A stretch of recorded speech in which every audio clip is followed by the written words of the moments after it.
Tonight we return to the location where we kicked off the 2022 season, Harris-Terry Stadium. And for the Murphy Panthers, they haven't played here in over a decade. Well, tonight they come in looking to claw themselves to victory, but the Blount Leopards will be having none of that because it's senior night, and they all want to go out as winners. It's the last regular season game of the 2022 season, and it's headed your way. Good evening, and welcome to the Mcpss High School Football Kickoff Show. I'm Al Wheaton, joined by Corey Bounty. Corey, these teams aren't in the playoffs, but this game matters just as much. Absolutely so, and why does it matter for both? Because you're trying to build for the off season, and the season starts tomorrow for a lot of these guys who aren't dual sport athletes, Al. And when you start looking at both of these programs under first-year head coaches, correct, each program wants to get started early in the right direction. They sure do. So we're here at Harris-Terry Stadium bringing you our last ball game of the season. It's been a long ride. I can't believe it started back, I believe, August 19th, Corey, and now we're wrapping it up tonight. So let's get straight to your checklist. Murphy is the visiting team. What do the Panthers need to do to get a win tonight? Well, it's easy for the Murphy Panthers when you start talking about playing with purpose. This is your last football game that some young men will play their entire lives. Right. So go ahead and leave it on the field. Don't look at your record. Go out with that winning note. Control field position. It's important for Murphy not to play on a short field. They need to go ahead when it's a punting situation to get a great punt and to make sure they don't have any quick turnovers that shorten the field for the Blount Leopards. Eliminate Murphy miscues. What do I mean by that? The penalty flags and the turnovers must cease for Coach McKenzie's squad to have a chance tonight. On Blount's side, they cannot spot points. We all know Leopards have spots, but they don't want to give up any easy ones, a pick six or any type of other scores to the Murphy Panthers. When you start talking about controlling the line of scrimmage, it is the line of scrimmage Leopards that will win this game for Blount High School. And they need to make sure they clean that old dirty rag. We have Coach Gamble, who says there's that old dirty rag on the field. They need to make sure the referees help them keep that in their pocket tonight in order to secure a victory. All right, those are your checklists for both of the teams. We'll come back and review that during halftime to see if they are doing some of the things you talked about. We don't have our third member of the crew tonight with us, Kimberly Dunn, but we're still going to give you a look at the BSN weather forecast. Corey, it is very humid here on the field, 84%, it's 69 degrees, but you just mentioned, and I agree with you, it's almost as if you could have worn shorts tonight to Harris-Terry Stadium. It's pretty humid out here tonight. Something that you normally don't see on October 28th here in Mobile, Alabama. We know that the weather, you can get all four seasons in one day. Correct. But with that being said, the last couple of years, Al, late in this calendar, football-wise, we haven't had that many cold days, and cramping is something to keep an eye on this late in October. Absolutely. So it doesn't look like weather is going to have an impact on this ball game tonight, but some players are going to have an impact. Who are your impact players that we should keep an eye on tonight, Corey? Well, it's simple. For the Murphy Panthers, who are the visiting team tonight, you start talking about number 7, Andre Woodard. He's a senior linebacker, and he plays all over for John McKenzie as far as being active on the football. Running back, Kentrell Wheeler. He's a senior running back. Sure is. He is trying to approach 800 yards on the season, and because of it, Al, when he gets past the line of scrimmage, he does have another gear, and he can definitely turn those wheels into Wheeler positive yardage. For Blount, their impact players are going to start on the defensive line. Kevin Norwood is a junior defensive lineman, and he anchors that defensive line and really starts things at the line of scrimmage as far as disrupting offense for Murphy. And running back to Sean Williams. He is now a junior. We've been calling his name since he's been a freshman, and now it is the conclusion of his junior season. He's making a difference at the line of scrimmage, a very powerful runner as well. Looking forward to seeing some great things out the young man. He's wearing number 1. Sherman Williams used to wear that number here at Blount. Said he got permission to bring it out of retirement before the season started. Well, I tell you, we talked about that in week 0 when Blount paid Biger. Right. But I tell you, number 1 is going to have an outstanding game tonight for the Blount Leopards and find those holes that he's so keen at seeing. And again, he makes a difference being the number one. He'll be the number one running back for the Blount Leopards tonight. We started off the kickoff show telling you that playoffs are not at stake for either of these teams, but there are still some playoff positions to be determined, especially 7A, Class 7A ball. We know 6A is kind of set locally in 5A, but if you take a look at 7A Region 1, Corey, we know down here Foley, Baker, Fairhope, and MGM, first time in over 20 years they returned to the playoffs. And Baker, this is the first time, I looked this up the other day, they've been to the playoffs 3 straight years. That is something that has never happened for the Baker Hornets. So Steve Norman doing a good job out there, Corey. Well, turning the corner, we know that Jack French got them to the playoffs for the first time in a very long time. And then you're talking about the consistency that Coach Norman has. Congratulations to Baker hosting a game in the first round of the playoffs. And as you look, that's where it really comes down to for 7A Region 1. 7A Region 1 is going to play 7A Region 2. And right now it looks like Central Phoenix City or Auburn are going to be the number 1 or number 2 seeds. Central Phoenix City is number 1, ranked number 1, and number 10 is Prattville. So it kind of comes down to this. Enterprise has beaten Dothan, and Dothan played last night. So Dothan pretty much needs Prattville to lose to get in. Otherwise, they would need Prattville to win and Enterprise to lose for them to get in. So as of right now, Foley and Baker don't know who they're playing next week, Corey. Well, I tell you, either one of the opponents that they're going to be playing is really the top level of 7A football and really sets the standard. So you're going to have your hands full no matter who you're playing on the road or at home for our top 2 seeds in 7A Region 1. If you take a look right there next to Mike Beckton in the green, that is the president of Bishop State Community College, President Olivier Charles, as he is on the field here for the coin toss between Murphy and Blount. The kickoff's going to be headed your way. Let's try to stick around and see who's going to win the toss, and then Corey will know exactly who's going to be getting the ball coming up here in the first half as well. So Murphy has declined, so Blount will get the ball when we come back and bring you the action. That's going to wrap it up for the MCPSS kickoff show. Headed your way, we will have the kickoff for our last ball game of the year for the MCPSS High School Football Game of the Week.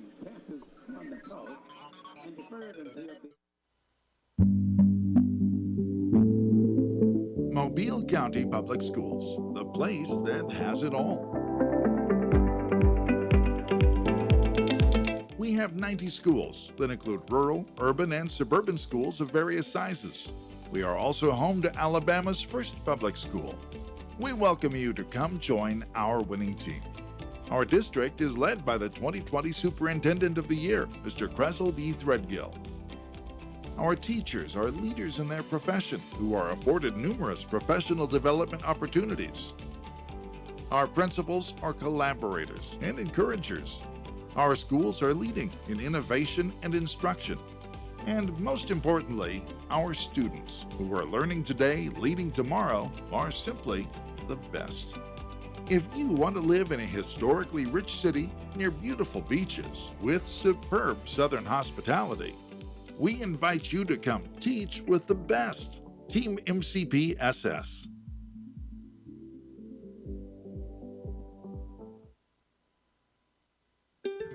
Our children with special needs deserve a place to play. That is why we are coming together to build the Miracle League of West Mobile Schmidt Family Park.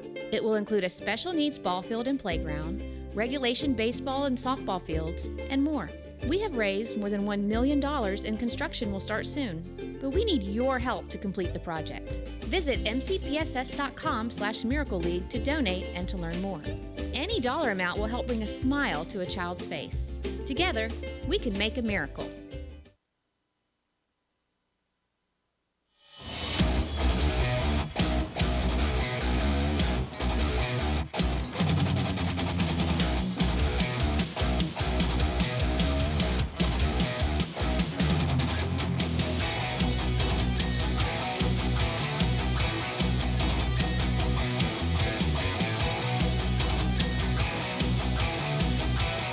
It's week 11, but there's still one more game left on the schedule for Murphy and Blount.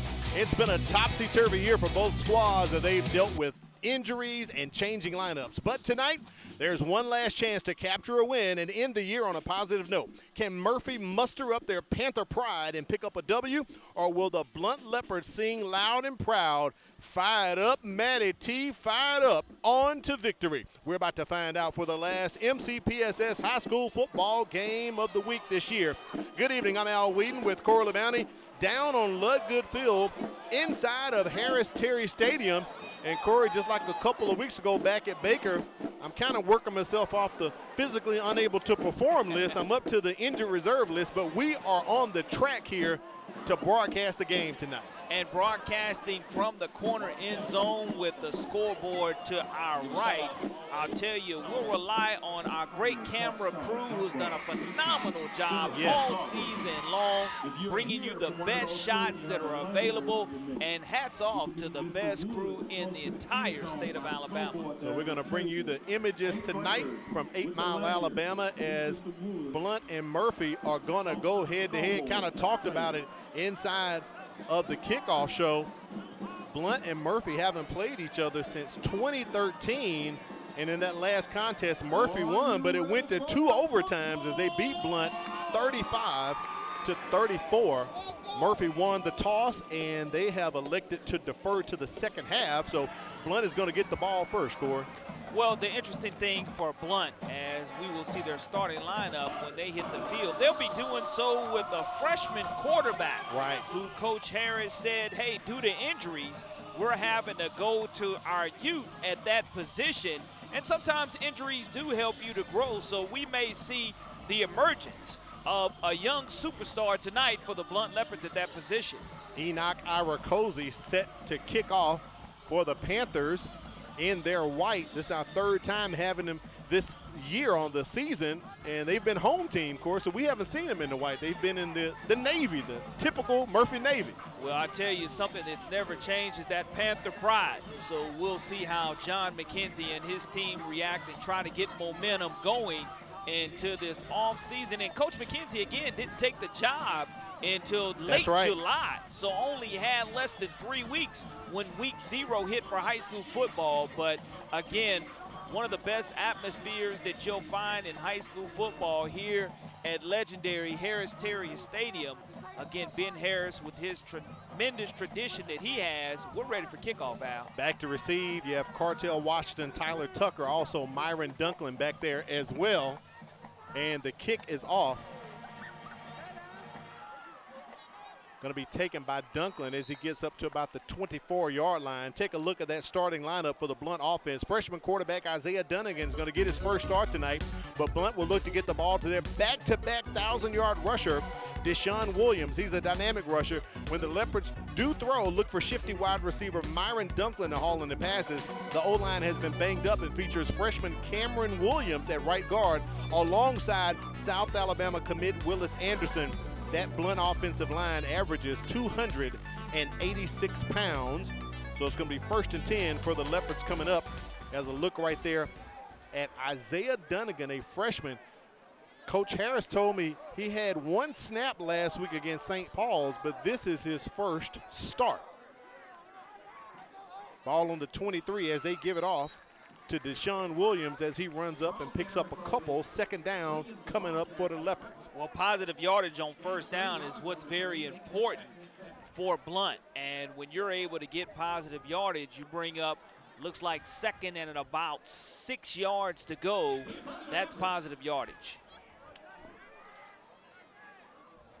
Dunnigan looking over to the sideline.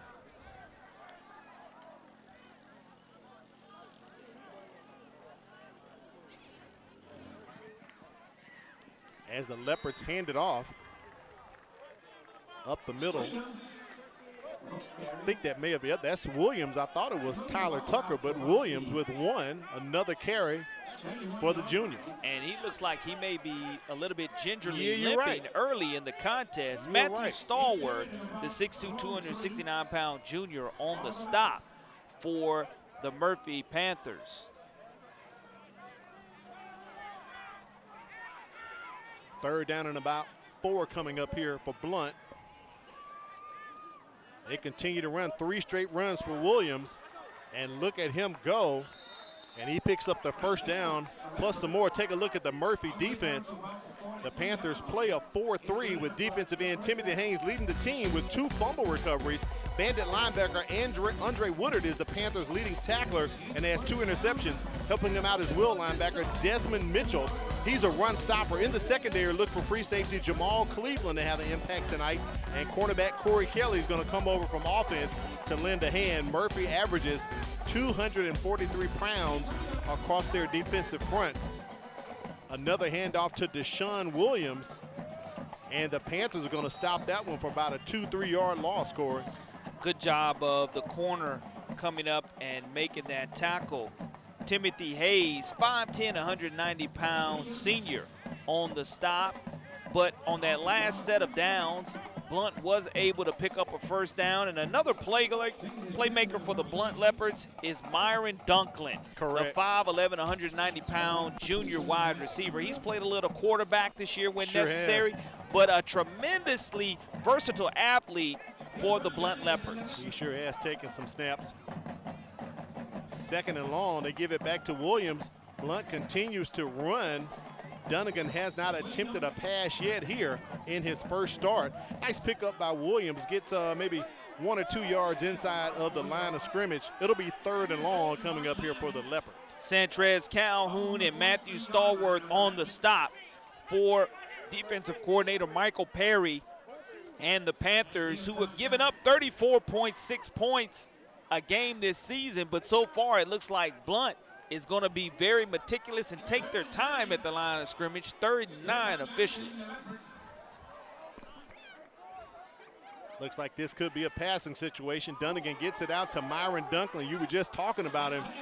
And Dunklin appears to have enough for the first down, and the chains are going to move, Corey. So Dunnigan 1 for 1 tonight. I absolutely love the fact that this young freshman decided to throw to Myron Dunklin because, again, I just mentioned the versatility that Dunklin and the comfort blanket that a veteran wide receiver can bring to a young quarterback, and that is a huge first catch and another first down for the Leopards. Check out the shoes of the young freshman, quite colorful as well. And we have our first penalty of the ball game. It looks like it may be a false start against the Leopards, something they do not want to have a lot of tonight, penalties. So that'll cost Blount 5 yards as our white hat Mike Becton reaches down to pick up his flag and put it back in his waist. Puts the ball right at the 50-yard line. Mike Becton, Charles Shipp, Ladariel Thames, Willard Ford, Otis May, Ryan Green, and Chip Mayhall calling the action here tonight at Harris Terry Stadium. So 1st and 15 for the Leopards. Ball right at the midfield stripe, Corey, sitting on the 50-yard line. There's a shot of Dunnigan right there. Tried to catch Dunklin on the slant, but the ball tipped at the line of scrimmage, almost intercepted by Murphy. Javaris Chambers, the 5'10", 183-pound sophomore, did an outstanding job of reading what gap to blitz through. And again, he came untouched and was able to bat that ball away. It was either going to be a sack or an incomplete pass, and luckily for the Leopards, it was an incomplete pass. 2nd and 15 coming up here for Blount. Murphy and Blount have met 29 times, and Murphy leads the series 20-9. But as I said earlier, they haven't played each other since 2013. Going back to the running game of Deshaun Williams as he is tripped up right there by the young man. You just called his name a while ago, Andre Woodard, Corey. Big-time tackle right there. And Woodard is that absolute sideline-to-sideline type linebacker for the Murphy Panthers. And as he tries to bounce to the outside, just got enough of the shoelace to trip him up, and it negates any type of positive yardage that Blount may have picked up. Williams possibly could have picked up maybe 5 or 6. 3rd and long coming up here for the Leopards as they are now going backwards. Dunnigan rolls out, and that pass incomplete as he tried to connect with his receiver, Terrence Miller. So it'll be 4th down for the Leopards as this drive is going to stall just inside of the 40-yard line. Well, nothing wrong with go ahead and put the ball on your foot as long as you don't turn the football over. That's the biggest thing now. You have to make sure you have a clean snap, and special teams always the third phase that never goes unnoticed in regards to on the stat sheet at the end of games, because missed extra points like we saw 1 week ago Correct. are huge in determining who actually wins the contest. Ladarius Williams on to punt. For Blount, gets a nice punt off as Jalen Edney and Brian Jackson are just going to stay away from it. Take a look at that Murphy offense as they're coming onto the field. And leading the Panthers is quarterback James Holbrook. He gets the start tonight. He's a 45% passer with 5 touchdowns and 4 interceptions. Look for him to connect with leading receiver Jalen Edney, who's averaging 21 yards a grab. When they do run it, Kentrell Wheeler, one of your impact players, Corey, will probably carry the rock. He averages 6 yards per rush. Up front, the Panthers are banged up a bit, so seniors Christian Boyd and Malachi Howard are going to move from their typical guard spots to play left and right tackle tonight, as Murphy averages still a hefty and fluffy 292 pounds across the front court. You want to pound it down Blount's throat with that big offensive line. A little trickeration early. Flea flicker early. Holbrook throws it and connects with Edney on the first play of the ball game. Edney's going to take it to the house. Touchdown, Murphy Panthers. And that's huge for Jalen Edney and James Holbrook as he throws his 6th passing touchdown of the season. Has now thrown over 400 yards, and Edney comes in and has his 7th receiving touchdown. We know he's explosive as a special teams player, as we saw him in the intro graphics here on MCPSS television. But again, the 5'9", 161-pound junior making a house call early for the Murphy Panthers. Early on, Ira Cozy on for the extra point. He is 12 of 18 on the year in PATs. One play and the Panthers strike early. Ira Cozy's kick is up and it is good. So Murphy has jumped out on top 7-0. Let's take a look at this replay. A perfect drawn up flea flicker, Corey. Great job of protection by the offensive line, and the defensive back just got caught peeking into the backfield a little bit, and because of it, you see 6 points on the board for the Murphy Panthers. Isaiah Spears, as you said, looking in the backfield, Corey.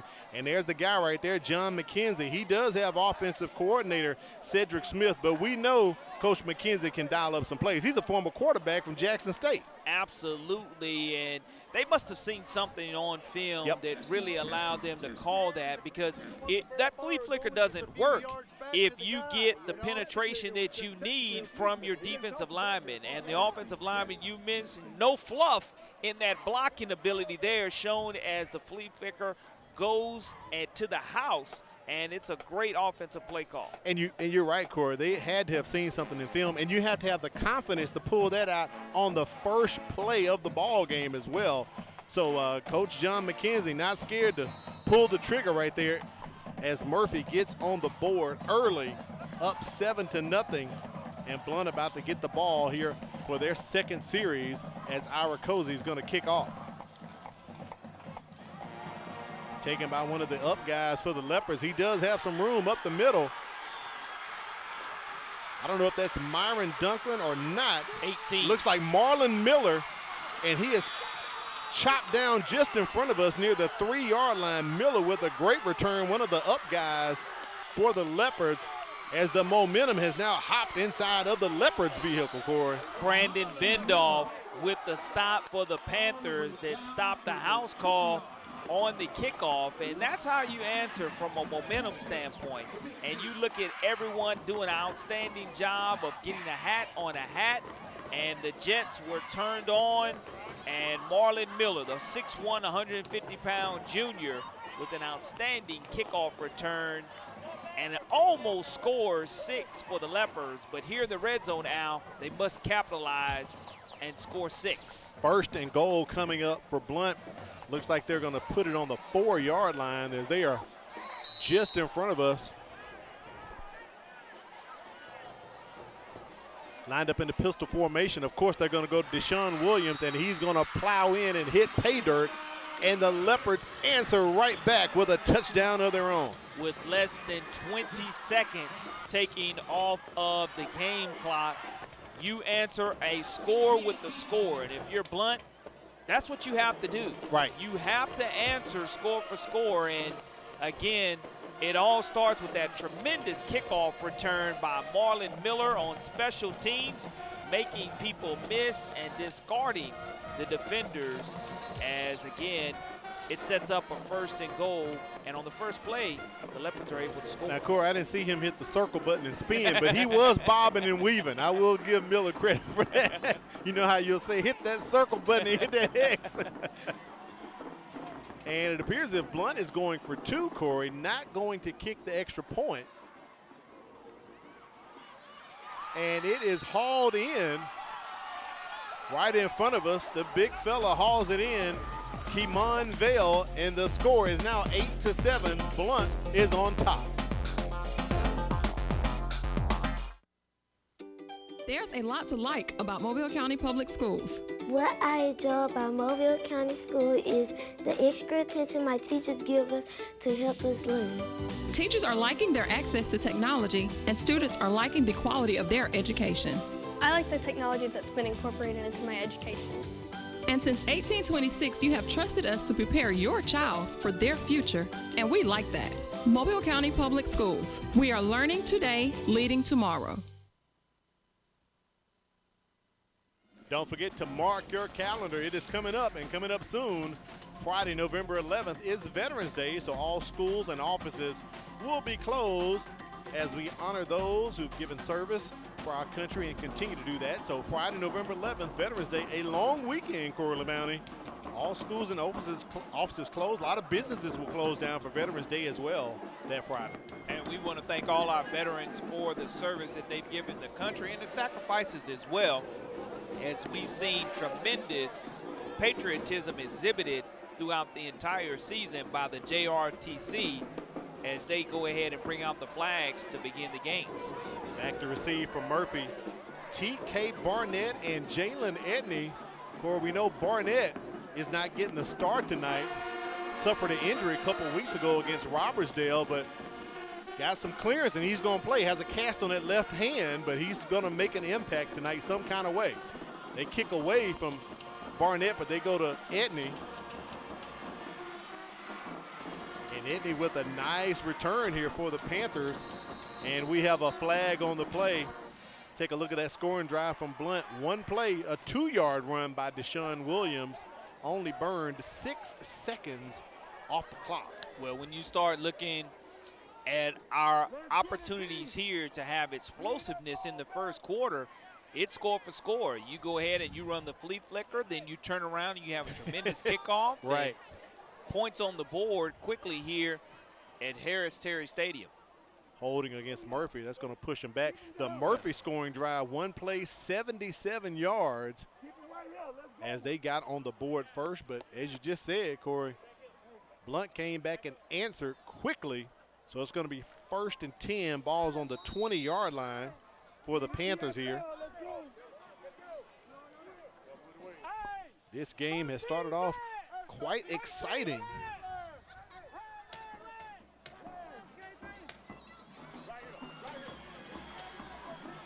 On the run for the Panthers, taking that ball, Ben Jackson picks up a nice gain for Murphy. First down as the Panthers are moving early. Look at the replay. Benjamin Jackson shows his speed and his ability to read a hole as he bounces to the outside, lowers his head and gets it close to the 40-yard line, where as Murphy again will have a fresh set of downs. About a 19-yard pickup. Ball's on the 39-yard line.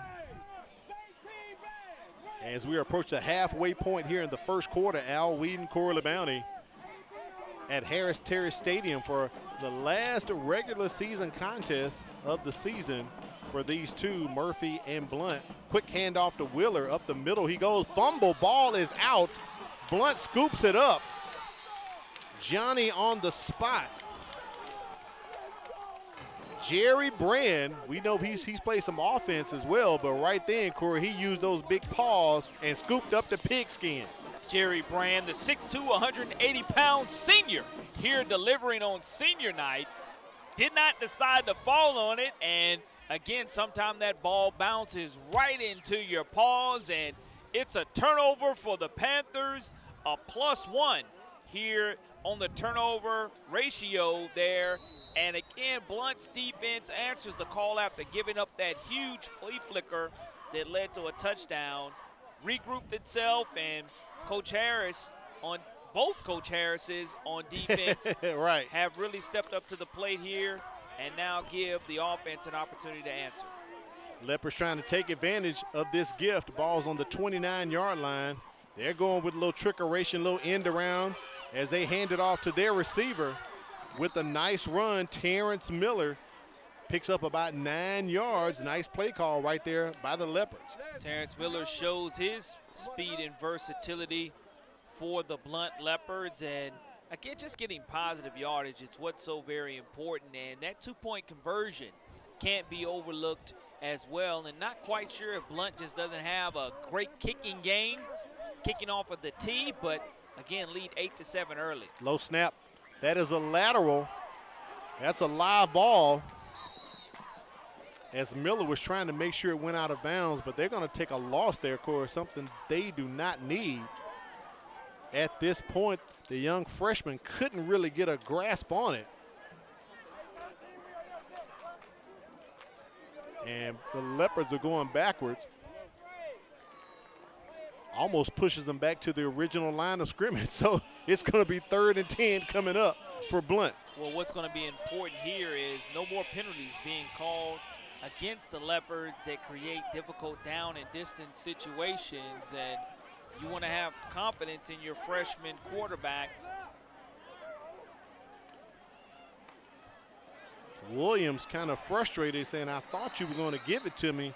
Looks like a busted play, some miscommunication on Blount's part, and it is now 4th down as they are now at the 35-yard line. And if you're Murphy, you're just glad that Blount was not able to capitalize. As you can tell, the misread as Williams did think he was going to get the football in his belly, and because of it, very frustrated and shows his emotions there. But there is a loss on the play for Blount in that misfortunate mishandoff. Blount at no man's land. Too close to punt, too far away to kick. They're just going to throw it up and do a 50-50 ball, and Myron Dunklin comes down with it. That is a touchdown, a 35-yard pass. Dunnigan threw up a prayer, and it was answered by the senior. Dunklin does his best impression of the great basketball player he is, as well as that was a jump ball. He high-pointed the football, and again, the 5'11", 190-pound junior finds another 6 points. But kudos to Dunklin for go ahead and making sure that that ball was not caught by the defender. Correct. Or knocked down. He went ahead and used his box-out basketball skills and came away with that catch, and then had the run after the catch, Al, which is even more impressive. Had to do that.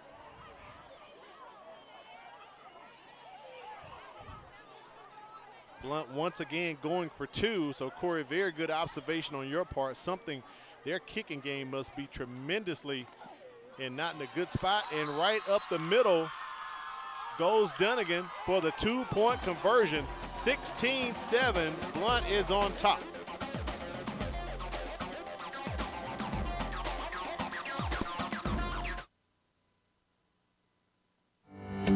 If you look at the numbers, Mobile County Public Schools is making great strides. With more than 53,000 students, 7,000 employees, and 90 schools, we are consistently increasing our 4-year graduation rate and our first-class pre-K program. We continue to strive for national recognition and continue to prepare our students for the global workforce. And we do all of this with one goal in mind: to equip and empower college and career-ready graduates. Mobile County Public Schools. We're learning today, leading tomorrow.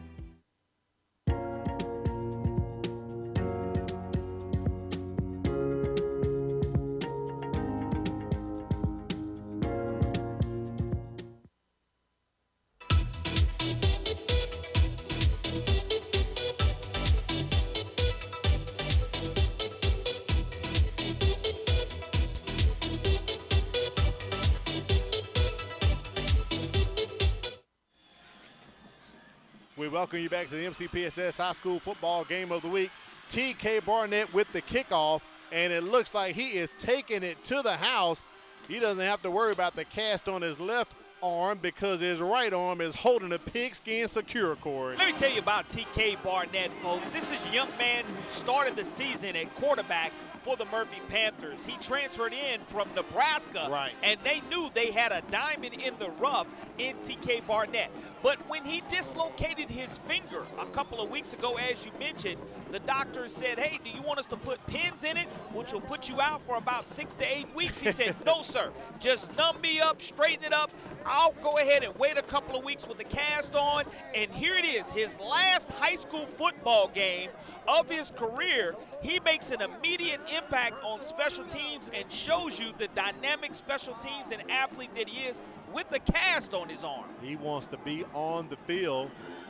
Ira Cozy's kick is up, and it is good.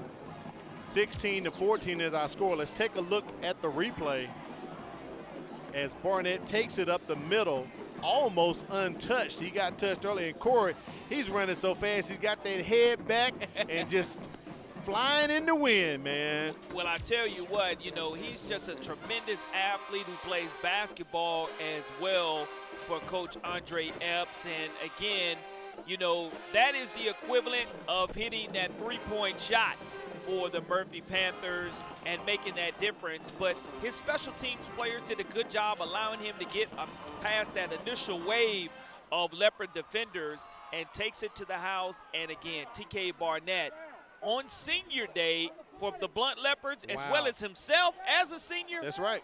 Makes himself known and says, I'm still in it. He is definitely still in it. Ira Cozy on to kick. We have some whistles from the official. I believe we may have had a flag against Blount. They're going to bring him up 5 more yards, so he's going to kick from the 40. Don't know what the infraction was against the Leopards, but Ira Cozy is going to tee it up here. And if you notice, a lot of the players are still wearing the orange spats, the pink spats and pink towels and pink tape. And October being Breast Cancer Awareness Month. But Corey, we have on our red tonight in honor of Red Ribbon Week, encouraging the young folks to say no to drugs. So that's why we chose to go with our red this week. We had on pink last week down in Theodore. On the return for the Leopards, Tyler Tucker. And that's a nice return as he gets it up to the 35-yard line. Got to thank our folks over there at Firehouse Subs. Enjoy more subs and save more lives. A portion of subs purchased at Firehouse will go to the Firehouse Subs Public Safety Foundation. So make sure you visit Jim and Susie Sherman at the Greenlight Road location of Firehouse Subs. Also, we want to thank BSN Sports, where you can get team apparel and equipment from basketball to wrestling and all sports in between. BSN Sports, the heart of the game. Visit them online at bsnsports.com.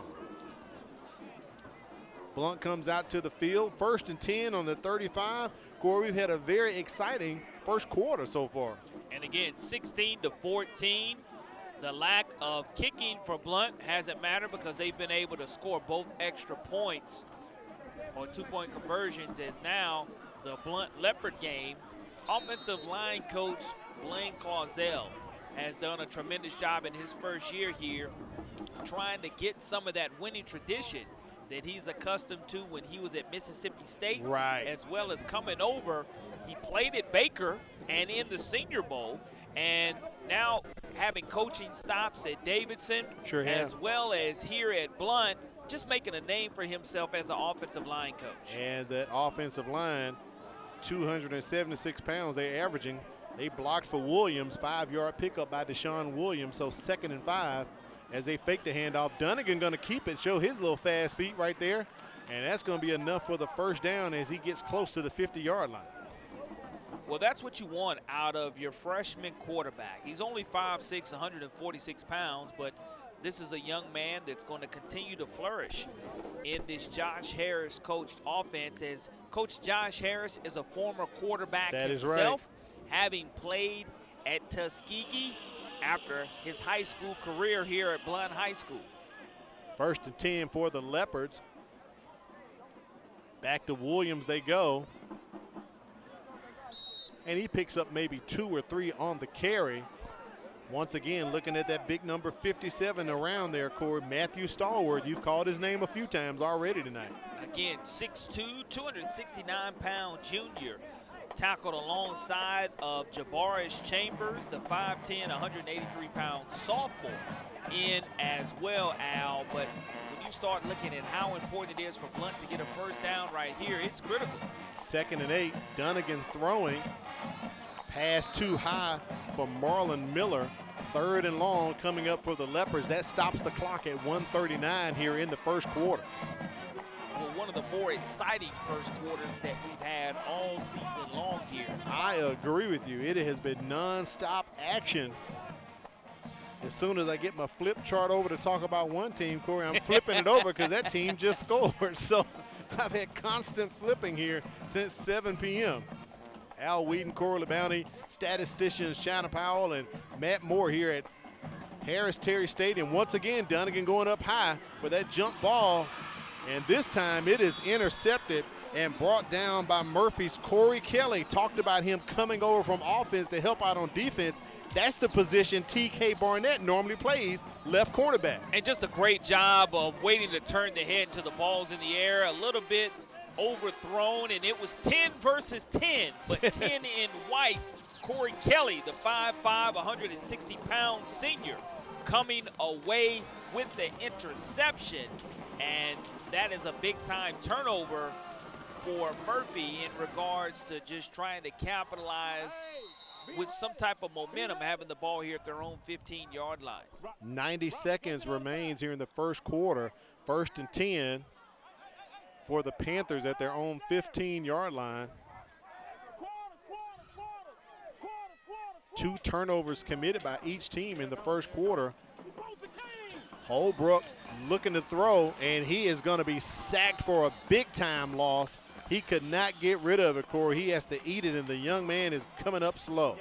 Great job of this huge defensive line for the Blount Leopards. Aaron Moore, 6'2", 226-pound freshman in first, as well as Mr. Norwood, Kevin, that is, our impact player, 6'1", 283-pound junior. And when you start looking at the amount of plays, Matthew Moore, one of our statisticians, Blount has run 20 plays to Murphy's 4 here in the first quarter of play. We have a stoppage here.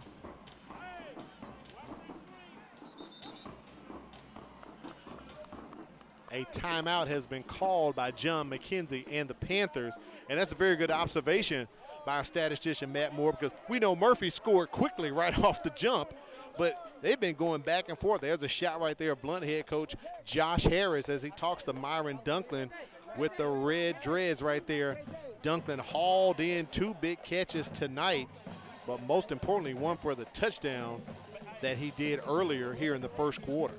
Well, with 47.1 seconds remaining in the first quarter of play, Blount doesn't want to turn the football over anymore.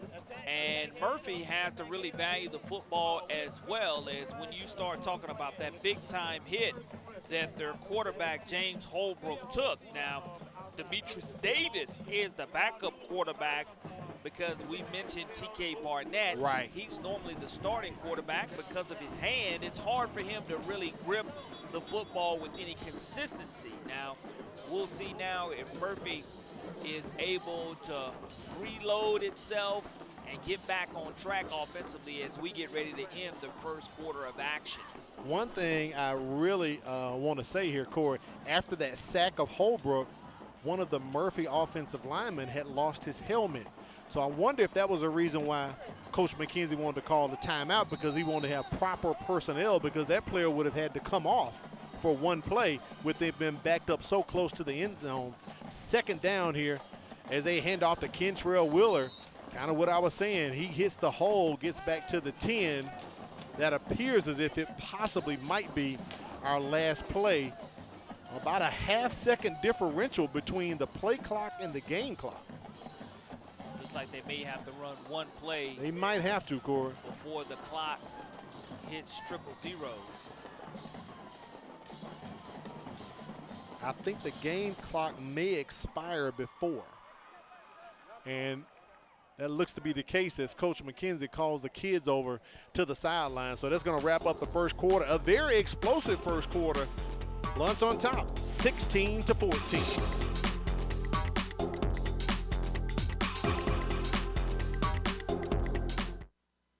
Parents, if you have a child who will be 4 years of age on or before September 1st, 2023, then mark your calendar to register for the Mobile County Public Schools First Class Pre-K program.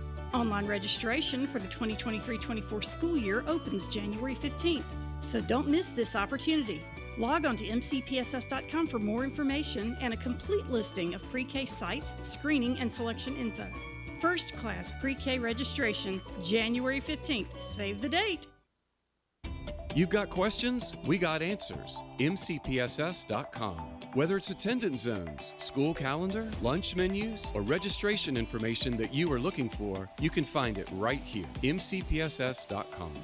You can also get the latest news and district-wide calendar information, and it's just a click away. So when you need to know, and you need to know right now, check us out. mcpss.com.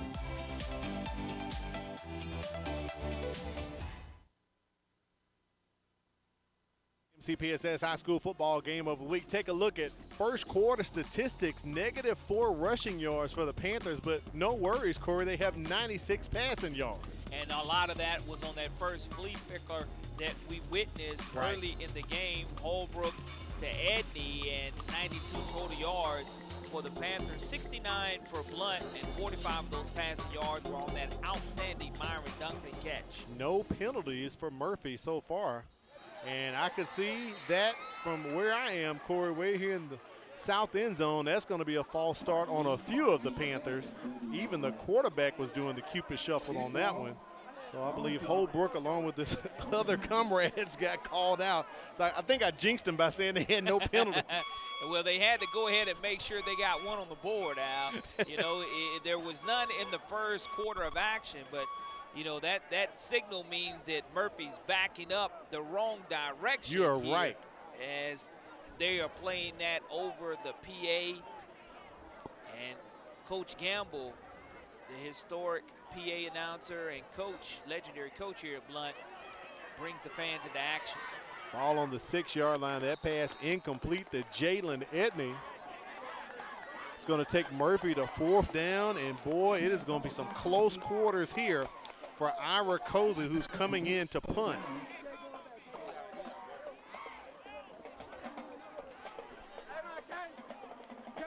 As this ball is close to the end zone here.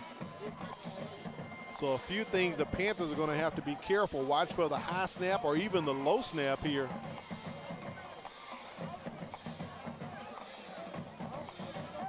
Fourth and long. As Ira Cozy enters the end zone, where's the ball at? On the 6-yard line. They just wanted a reset on the play clock, and they were able to get that here. Cartel Washington back to receive the punt from Ira Cozy. A clean snap and a clean release. But Blount is going to have some excellent field position, Corey, inside the 40-yard line.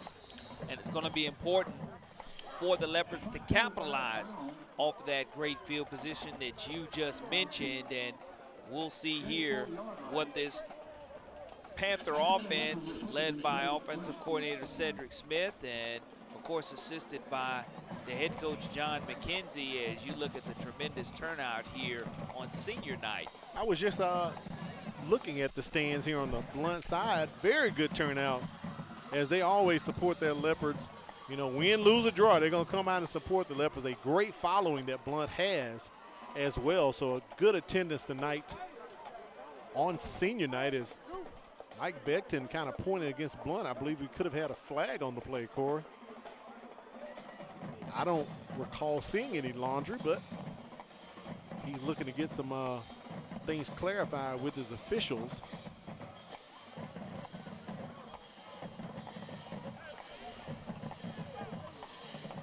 See if he's going to mark us ready to play as he's walking across the field. Both of these teams almost about to hit their offensive average Blount averages 11.6 points on offense, and Murphy averages 17.9 as we sit at 16-14 here at the 11:45 mark of the second quarter as he's asking Charlie Ship to come over. So something occurred on that punt return.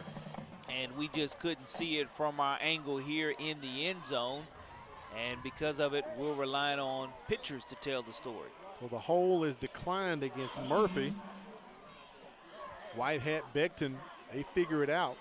So they're going to place the ball at the 35-yard line. As I said, Blount's going to have great field position here.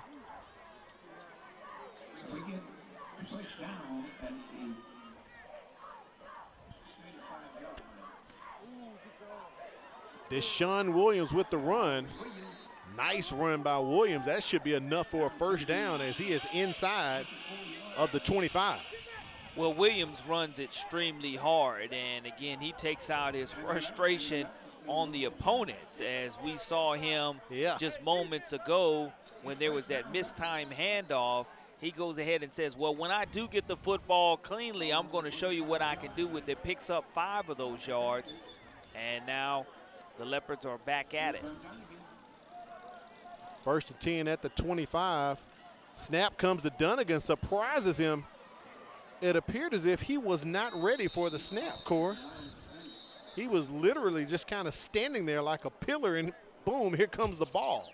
Deshaun Williams gets the handoff that, again, was not clean, and sometimes that timing, when it's not clean, can make a huge difference in how you go about executing your blocks as well.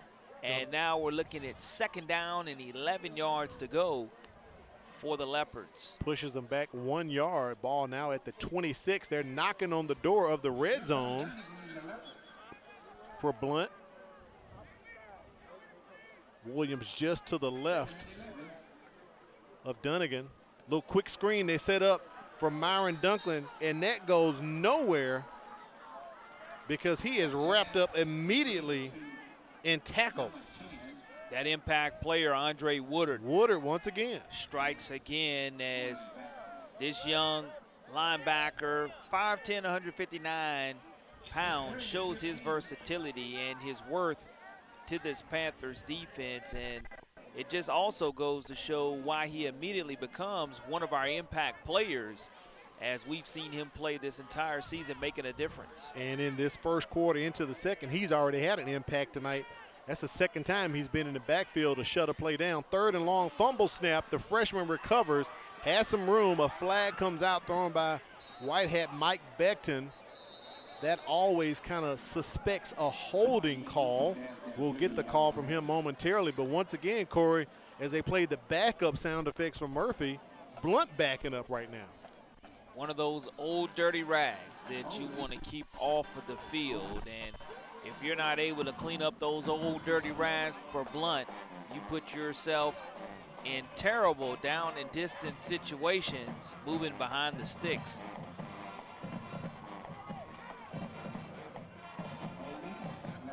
Holding against the Leopards. They're going to replay third down. And so far, we have seen Blount's quarterback, Dunnigan, kind of throw up the 50-50 ball twice. The first time, Dunklin comes down with it and scores. The second time, Corey Kelly intercepts it. And they seem to do it when it's a third or fourth and long kind of play. So let's see if they go back to the well once again, or they're going to come up with something else from the play sheet here. Marcus Douglas and KJ May leading this Blount Leopard attack. And what you try to do is on the one-on-one coverage, you give your wide receiver the best opportunity to catch the football. Third and long from the 43. They go up top. And I believe that pass is brought in and completed. And it sure is great grab by the Blount receiver to bring that one in. And what you have to do is look the football in. You have to keep the ball in play. He high points it and is able to make that catch. Jonathan Coward on the reception. Correction, that's not Coward. Coward's offensive lineman. So we'll have to get a number on number 6, get a name for him.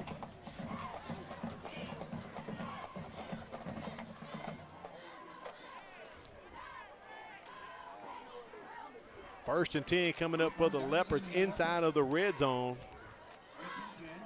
Low snap, but they get the handoff to Williams as he pushes the pile forward inside of the 10.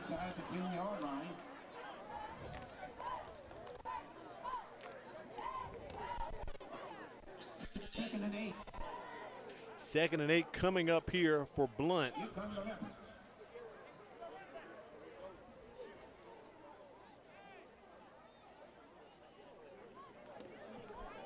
They're inside of the scoring zone right now, trying to extend the lead up 2 with 8:20 remaining here in the second quarter. And on that catch, it might have been Todrick Withers. He's a freshman, 5'6", 173 pounds, because Jerry Brand is the only other number 6 and he plays on the defense. roster. Right.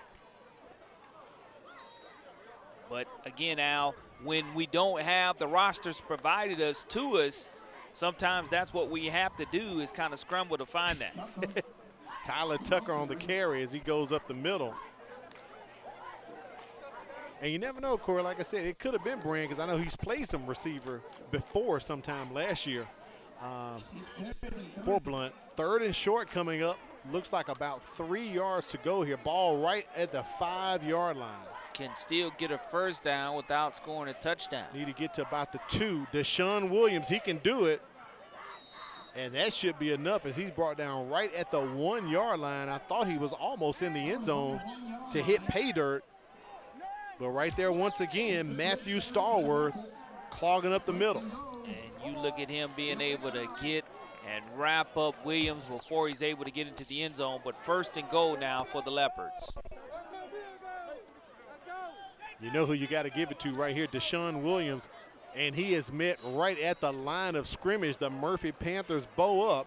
2nd and goal coming up. Now what you have to do is do that 3 more times and stop them inches short of that goal line. But wouldn't that be huge momentum if Murphy's able to find a way to control the line of scrimmage and come away with the stop? But 2nd and goal now from the 1-yard line.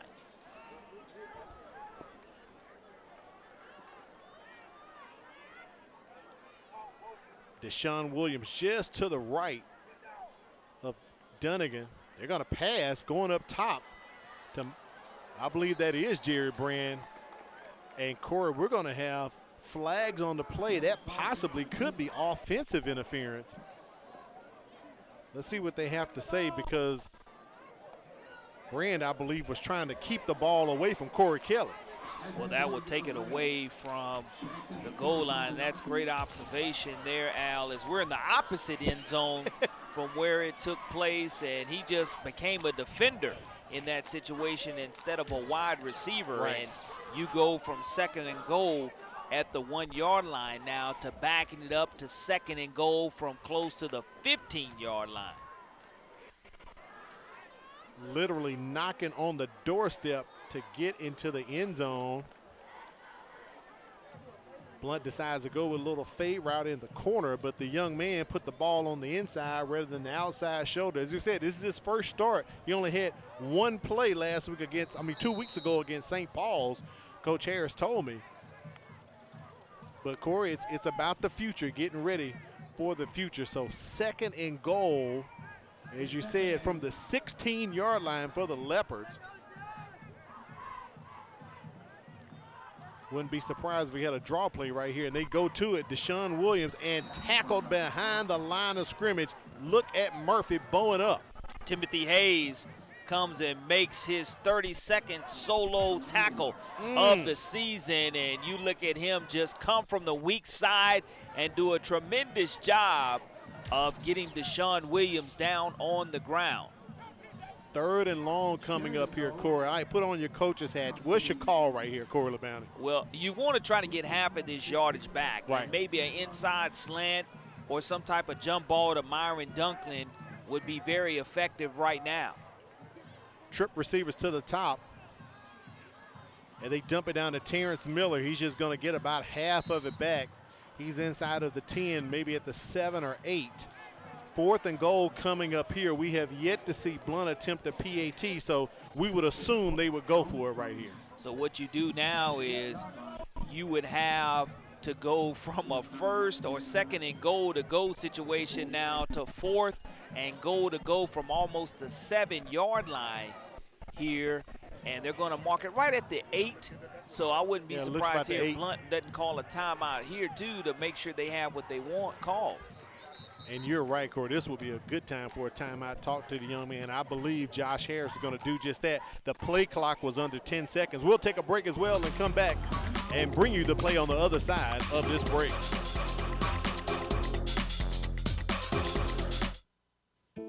Hello, I'm Katrina Frazier. And I'm Deborah Robinson, and we would like to be your next realtors. As homeowners, we know how confusing it can be searching to find that perfect home that fits your needs and budget. For that reason, it's important to have a reliable partner to represent you and to be there for every step of your home buying process. You'll find the services offered through Berkshire Hathaway, Home Services Cooper & Company Realtors are second to none. So whether you are buying or selling your home, call us today and let our experience work for you.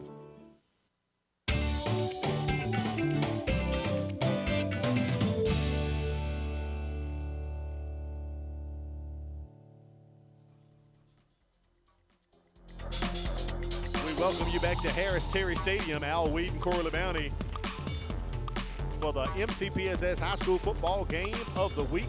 Blount on top 16-14, trying to take advantage and punch it in the end zone. The previous drive by Murphy went backwards. Blount started off with great field position on the 35 of Murphy. And Corey, they have yet to hit the end zone.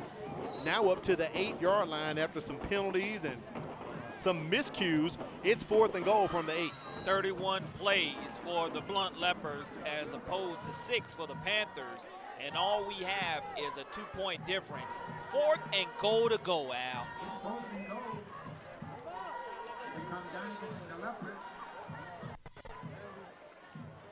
Dunnigan throwing, trying to catch with Marlon Miller. Went for the fade route in the left corner, incomplete, just pushed it a bit too far, and the Murphy defense bows up and holds.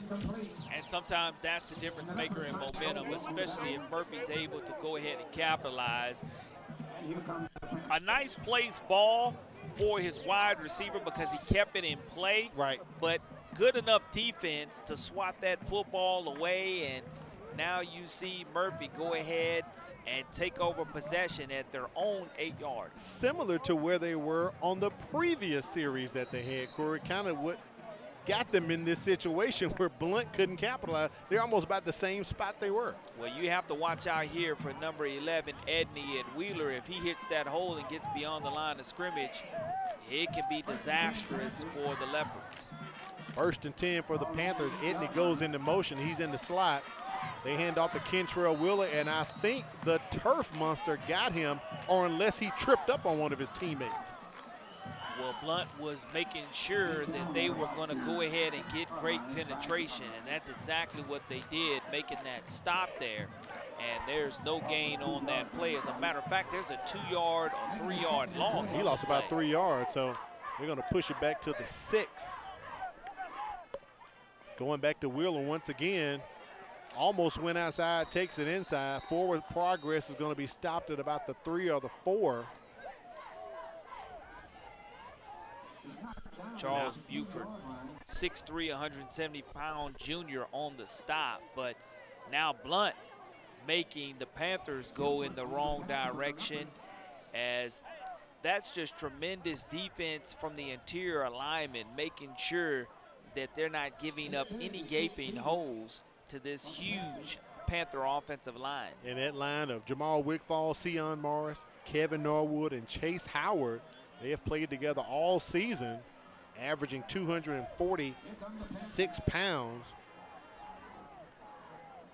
Holbrook's pass is dropped by Ben Jackson, somewhat behind Jackson as he was twisting. And once again, Ira Cozy is going to be in his end zone to punt. So, Corey, interesting. First quarter, we have offense and special teams everywhere. In the second quarter, we've just kind of had a stalemate here. Well, what was interesting, too, Al, is on that 11-play drive that Blount just had and came away with no points, well, Murphy they weren't able to gain any momentum Nope. off of the turnover on downs, and now are going to punt out of their own end zone. And you hope Iracosi can have a great toe-to leather punt. As he gets it off, Cartel Washington stays away from it, and that one is extremely short. I believe he may have gotten it out to the 35, which would be ironic because that's where Blount had their last series to start from, the 35 of Murphy. 3:34 remaining here in the second quarter of action here at Harris Terry Stadium, and what you want to make sure is that you're able to sustain another type of drive like you did, but are able to have different results in regards to the point system and putting points on the board. Yep, it is 1st and 10 on the 35-yard line. Got to thank everyone for tuning in tonight and supporting high school athletics, and we want to thank you for your support all year for watching these ball games. And end around, this play has worked for both teams tonight, but right there it did not, as Terrence Miller's brought down at the line of scrimmage, but a flag on the far side near the Murphy sideline. Came in real late at the end of that play too, Al. Up to this point, Murphy's only had one penalty, which kind of started the second quarter. And it appears as if Mike Beckton talking with his crew, they could be pointing back this way toward Blount. Don't know if this will be a hold, but they discussed it. They picked it up.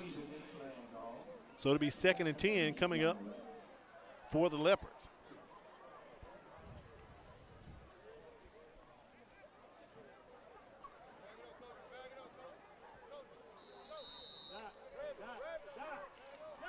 So no gain on that end around for Blount as they continue to switch out personnel.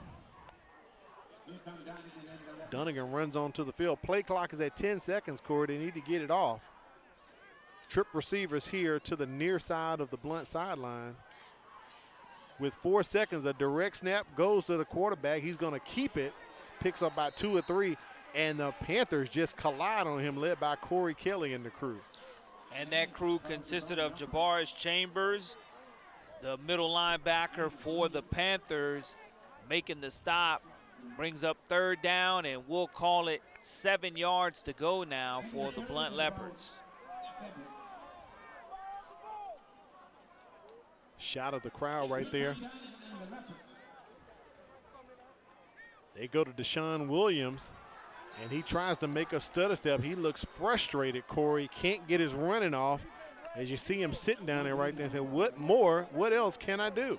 And again, Matthew Stallworth coming from his defensive end position probably once leads again everyone in tackles, and he's really just being a ball hog tonight and really finding the pigskin. We'll call it 4th and 7 here, possibly a long 6.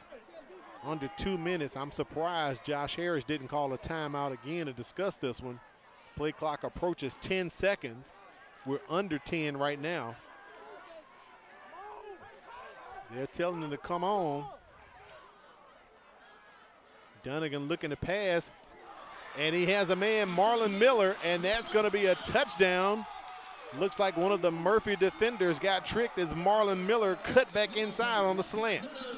Miller, again, had a phenomenal kickoff return and adds to his resume tonight, scoring a touchdown for the Blount Leopards on 4th down, which is a huge play for Josh Harris and the Blount Leopards to extend this lead to 22-14. And we mentioned they are going to go ahead, and doesn't look like they're going to kick the point after. They're going to go ahead and go for the 2-point conversion once again.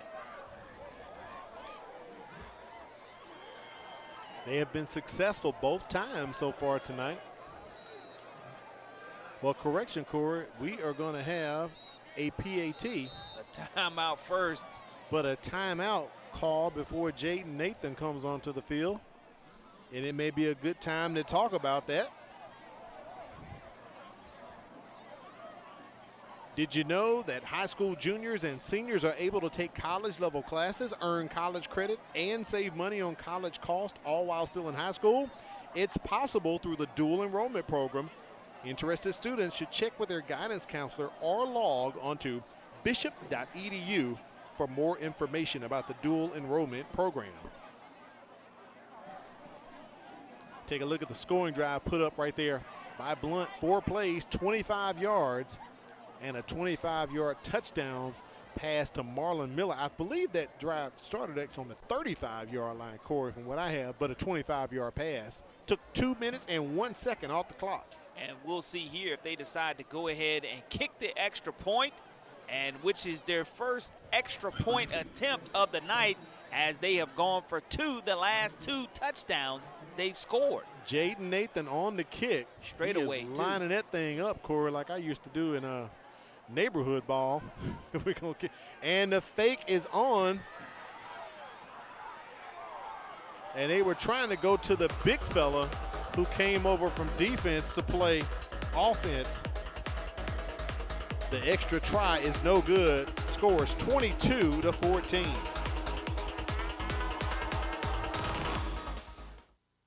I have known since I was in 4th grade that I was going to be a teacher. I really just truly enjoy coming to work every day and working with different sets of kids and just watching them grow and learn. I couldn't see myself doing anything other than teaching children, being a part of children's lives, being able to inspire them in a way that some people just aren't able to do. And to know that every day is a new day, a new opportunity to make a difference in the child's life means everything to me.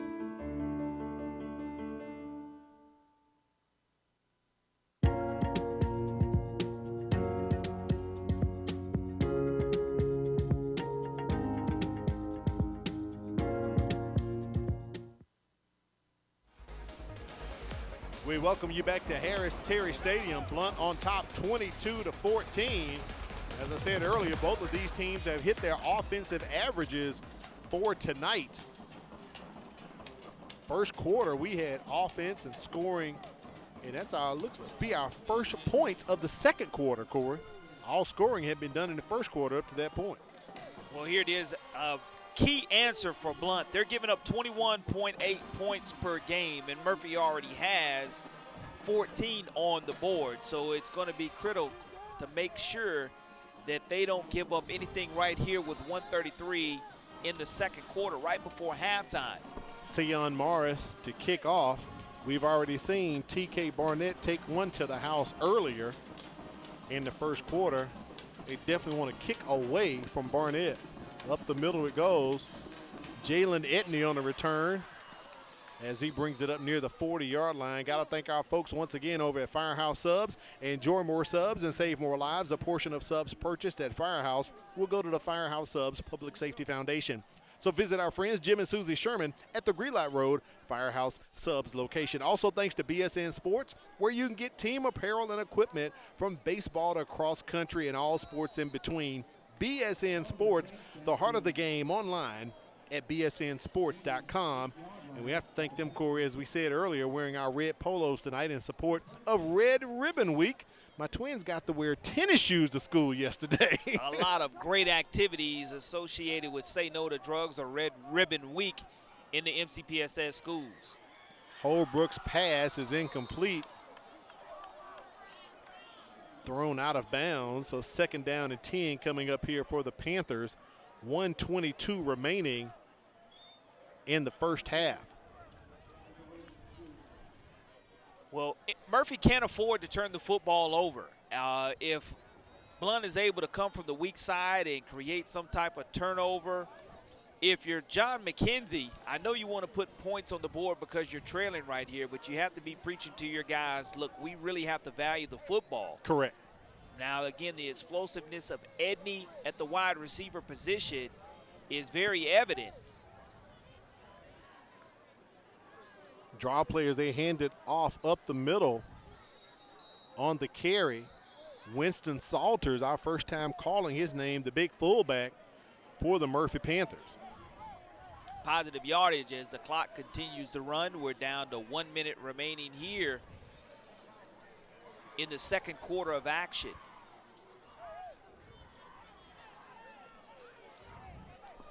High snap to Holbrook. They go back to Salters once again.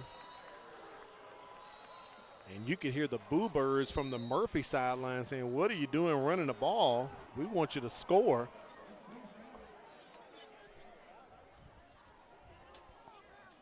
It's going to take Murphy to 4th down. Blount's going to possibly get this ball back once again, Corey, before halftime. Well, that's what you have to keep an eye on here. Will Blount decide to go ahead and try to score additional points? Will Murphy be able to go ahead and punt this football away and keep Blount off of the scoreboard? Now, again, it boils down to how you're using your timeouts. We saw Blount call 2 early in the contest, and I think Murphy's only called 1, if I'm not mistaken. So here's a situation to where if Blount is able to come away with a stop right here, it would be huge in regards to giving your offense even more confidence coming out in the second half. And I believe possibly Coach Harris may have burned one right there. Don't know if that was the last one or the second one or not. Now, Corey, I see on the far side that it's 4th down, but Murphy has their offense on the field. Not setting up to punt. 4th and short here coming up. Holbrook's pass is complete. They're going to get that first down as he got it to Ben Jackson. Jackson gets out of bounds. A couple seconds did run off the clock after he was out of bounds from the timekeeper, but they moved the chain. So Coach McKenzie rolls the dice and goes for it. But that's huge in regards to coming away with the first down out of it, because it could have worked either way to where you get this Blount crowd behind them going into halftime, and now you're in your 2-minute offense here for Murphy with James Holbrook calling the signals. 1st and 10 for the Panthers. Pressure on Holbrook. He goes up the middle, throws it. I didn't see a receiver. And I think we are, or should probably have, an intentional grounding. The ball went past the line of scrimmage. He was still within the tackle box, though, but if a flag came out, it possibly could be grounding. And I don't see a yellow rag on the field, so it looks like we will not have intentional grounding. Yep. What Mike Beckton is saying is to run the game clock. Here it is, 25 seconds remaining, and now the ball is in play here at 2nd and 11. And I think Murphy is going to go ahead and try to call a timeout to really get an explanation as to what's going on here on the field at this moment.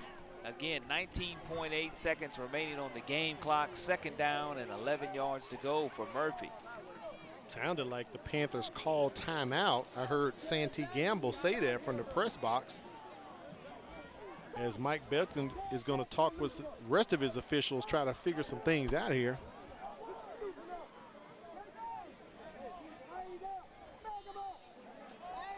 It goes back to... So we're going back to playing.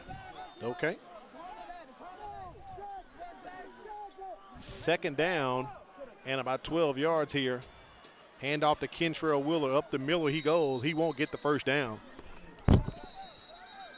Now, timeout is called with 6.4 seconds remaining, and Murphy is really going to have an opportunity here for one last play, and that's going to be a Hail Mary by James Holbrook, the 5'9", 180-pound junior quarterback, who is a baseball player by trade. Right. He has that great arm on him, Al, so he can go ahead and launch this if the offensive line give him time to get it to his wide receiver. He doesn't have a 6'3" or a 6'4" wide receiver to go up and get it, but he still has an opportunity to throw it as far as he can get it, or some coaches like to call just the draw and go ahead and see on the draw whether Wheeler can get them positive yardage as well. All right, Wheeler picked up about 7 or 8 right there on the previous play, so it appears to be 3rd and short coming up here.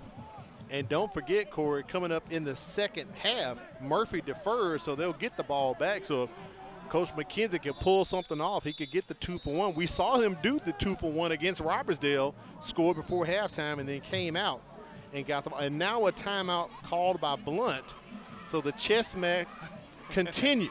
They decided that they couldn't take them to the locker room with them in regards to those timeouts. So go ahead and burn it and see what you're able to come away with. Great respect being shown by both of these coaches to each other. We know John McKenzie won that state championship with Viger last year. In his first season here at Murphy, his overall record's 21-12, 5-1 in the playoffs, and has a .636 winning percentage as well in this first year for Josh Harris at Blount. Last year he led Scarborough to a middle school championship, and Scarborough repeated as middle school champs this season. As a matter of fact, that game was broadcast here on the network a couple weeks back. Well, you see the feeder program here into Blount High School as the Knights cheerleaders are right in front of us here in the end zone. And 6.4 seconds, here we go, Al. Holbrook looking to connect with who? TK Barnett, as they send him out as wide receiver, and he lands on that cast on the left hand, Corey, and just pops up like nothing ever happened. Well, I tell you, that's just the type of athlete that he is, and wasn't able to come away with that one. But what we are able to come away with is a 22-14 score here in the first half of action. Sure did. Put up 4 scores in the first quarter, only 1 score in the second quarter with that 25-yard touchdown pass to Marlon Miller. So all the scoring really took place in the first quarter tonight, Corey. And what an exciting first quarter it was. We had a kickoff return after an answered flea flicker, right. And then we had another long rush and pass. So, again, these offenses have shown the explosiveness that they have, and now it's up for the defenses to make the adjustments here in the second half of action. Got to keep down those penalties, those mental miscues. All right, we're going to come back and bring you some halftime action. You're watching the MCPSS High School Football Game of the Week.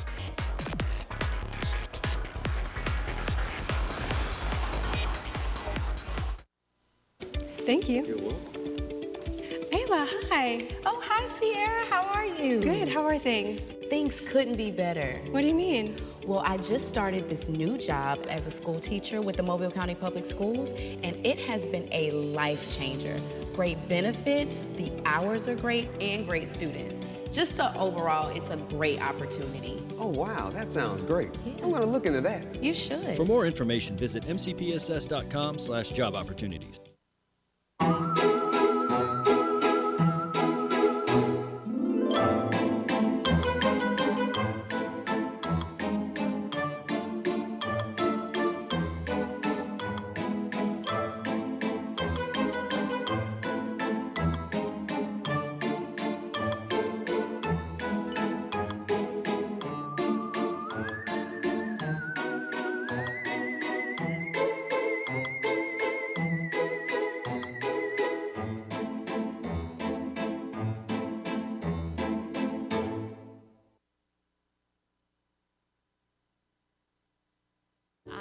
Since I was in 4th grade that I was going to be a teacher. I really just truly enjoy coming to work every day and working with different sets of kids and just watching them grow and learn.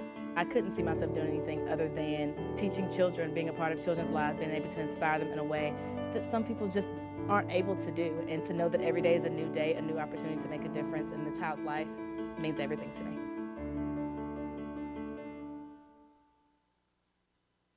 If you're looking for fun, fashionable, and affordable jewelry, it's here. It's Paparazzi. We have a variety of colors and styles of bracelets, rings, necklaces, and earrings for all occasions and for every event. New styles are added daily, which means you are always up to date with the latest fashion. For that genuine bling, join me, Charmaine Watson, the real jewelry lady, on Facebook Live Sunday through Thursday at 7 p.m. It's cute, it's fun, it's fashion, it's $5, it's Paparazzi. It is halftime, and it is time to check out the bands on the field. Let's take a listen to the mighty marching Murphy Panthers.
Of the mighty Murphy Marching Panthers. We're going to take a break and come back, take a look at halftime statistics, also revisit Corey LeBounty's checklist and show you the Blount Leopard Marching Band. It's halftime for the MCPSS High School Football Game of the Week.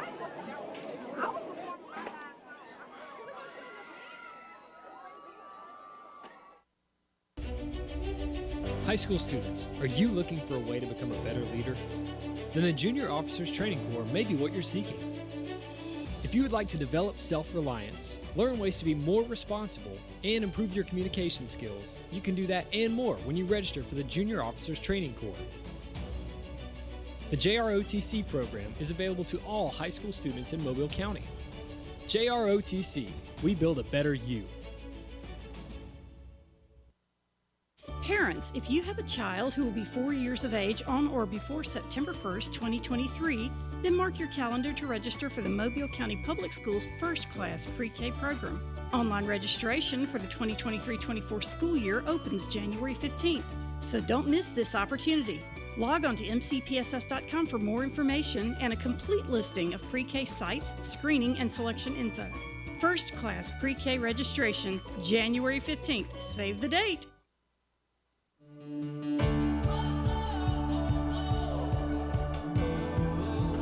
It was just like an extension of home.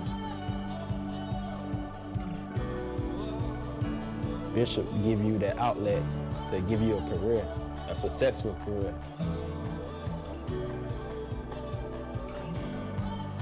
We're doing some great things at Bishop State. Keep an eye on us.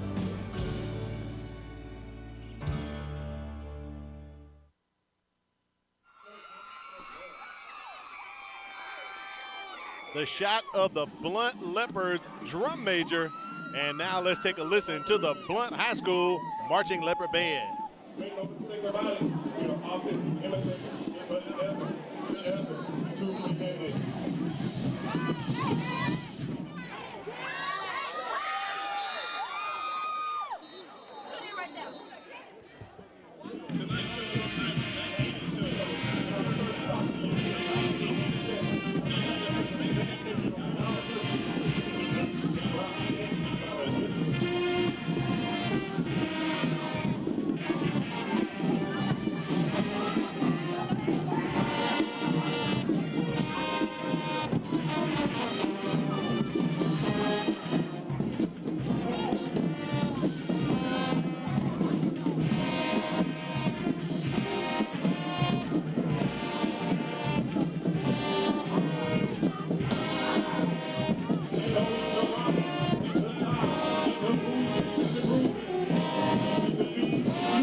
What you know about this? Oh, oh, oh. Jam. Oh, jam. Jam. Come on, let me say it for me. Come on, baby.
A great performance by the Blount Mighty Marching Leopards as the seniors go out with a Soul Train line. And we're going to bring you the third quarter coming up here for the MCPSS High School Football Game of the Week. Great performance by the Leopards.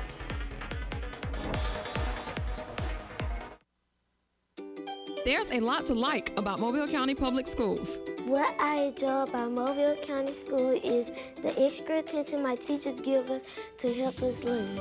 Teachers are liking their access to technology, and students are liking the quality of their education. I like the technology that's been incorporated into my education. And since 1826, you have trusted us to prepare your child for their future, and we like that. Mobile County Public Schools. We are learning today, leading tomorrow.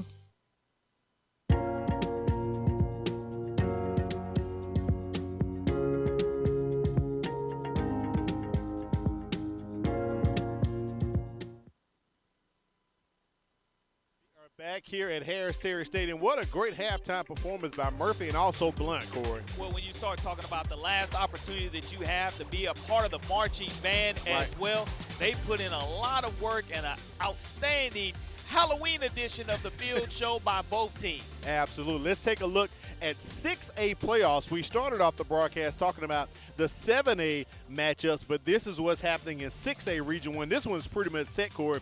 Theodore Region champs. We saw that great ball game with them against Saraland last week. They're going to host Sitley Lanier out of Montgomery. Wetumpka will visit Saraland. Spanish Fort back in the playoffs again. No surprise there as they'll have to travel to Pike Road. And St. Paul's playing up in 6A as they'll take on Carver Montgomery. Theodore and St. Paul's playing each other this evening, and it was 6-0 last time we checked. But again, what a great job by all four of these teams qualifying for the playoffs in 6A Region 1, what we call the SEC West of high school football here down south. Absolutely. I don't know if we're able to get 5A up. Take a look at that. Last night, BC Rain lost to Gulf Shores. That pretty much solidified Williamson at number 4. Rain would have needed to have won last night and forced Williamson to beat UMS Wright because that's who they're playing tonight. With the number 1 seed. UMS Wright, think about it, Corey, they've been the number 1 team the entire year in 5A Region 1. Coach Terry Curtis having an opportunity to make AHSAA history tonight, becoming the all-time winningest high school football coach in the state of Alabama if they're able to defeat the Williamson Lions. A win tonight, he'll get the tie, and if he can win next week in the playoffs against Headland, he will be the overall head coach with all the victories. Gulf Shores number 2 and Faith Academy.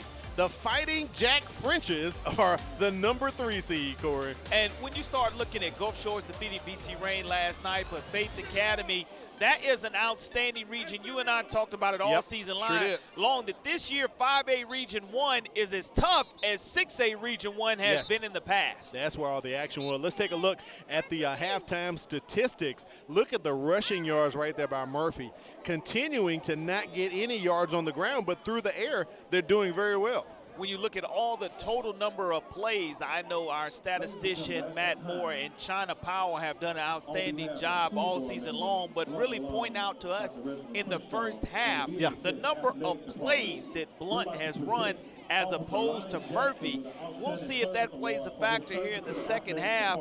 If the time of possession continues to go in the favor of Blount, will that wear down the Murphy Panther defense? Murphy is going to receive the ball in the second half. I don't know if we have time to get your checklist up or not. If we can, so we can kind of revisit some of those things. Murphy only 2 penalties for 15 yards and Blount 3 penalties for 30 yards, Corey. But your checklist said a lot about both of these teams on this matchup. Exactly. Murphy had to play with a purpose, and again, they were able to do that by scoring on their first possession, and also they had to control field position and also eliminate the Murphy miscues. The penalties have been down. As far as Blount is concerned, don't spot points. Well, they were able to get on the board first in regards to Murphy, that is, and Blount was able to go ahead and not have any points off turnovers in the first half. The line of scrimmage Leopards have to continue to do a better job rushing the football and clean up that old dirty rag. As Coach Gamble, the PA announcer here, has said, you don't want those yellow flags to determine the outcome of the second half of this contest. Murphy will be receiving the ball here in the second half. 1 turnover each for both teams in the ball game, a fumble and an interception thrown. as our score is 22-14 with Blount on top here as we get ready to start the third quarter. Well, what has to happen here for the Murphy Panthers, trailing 22-14, they need to come out of this locker room and establish themselves and the dominance that they would like to see here as they try to finalize and finish on a high note to end this 2022 football season. TK Barnett and Jalen Etney standing back to receive this kick from Sion Morris.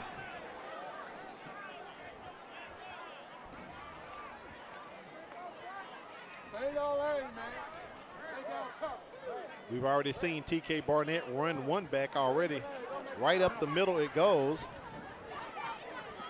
And one of the up guys from Murphy is going to take that.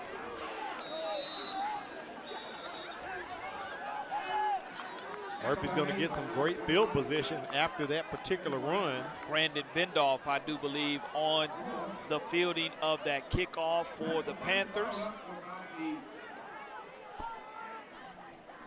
Bendoff plays on defense, so some good hands shown by him.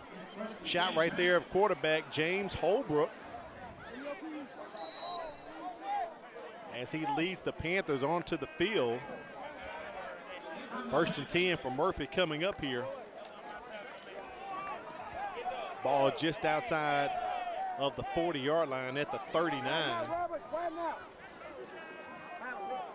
Quick pass. And that pass is dropped by Ben Jackson as he's saying, Corey Lewis, I thought I had it. I thought I had it. And that's one of those that you have to look all the way in and make sure that you make that catch. If you're the Murphy Panthers, especially if you want to try to establish some type of rhythm offensively here in the second half. 2nd and 10 coming up for the Panthers.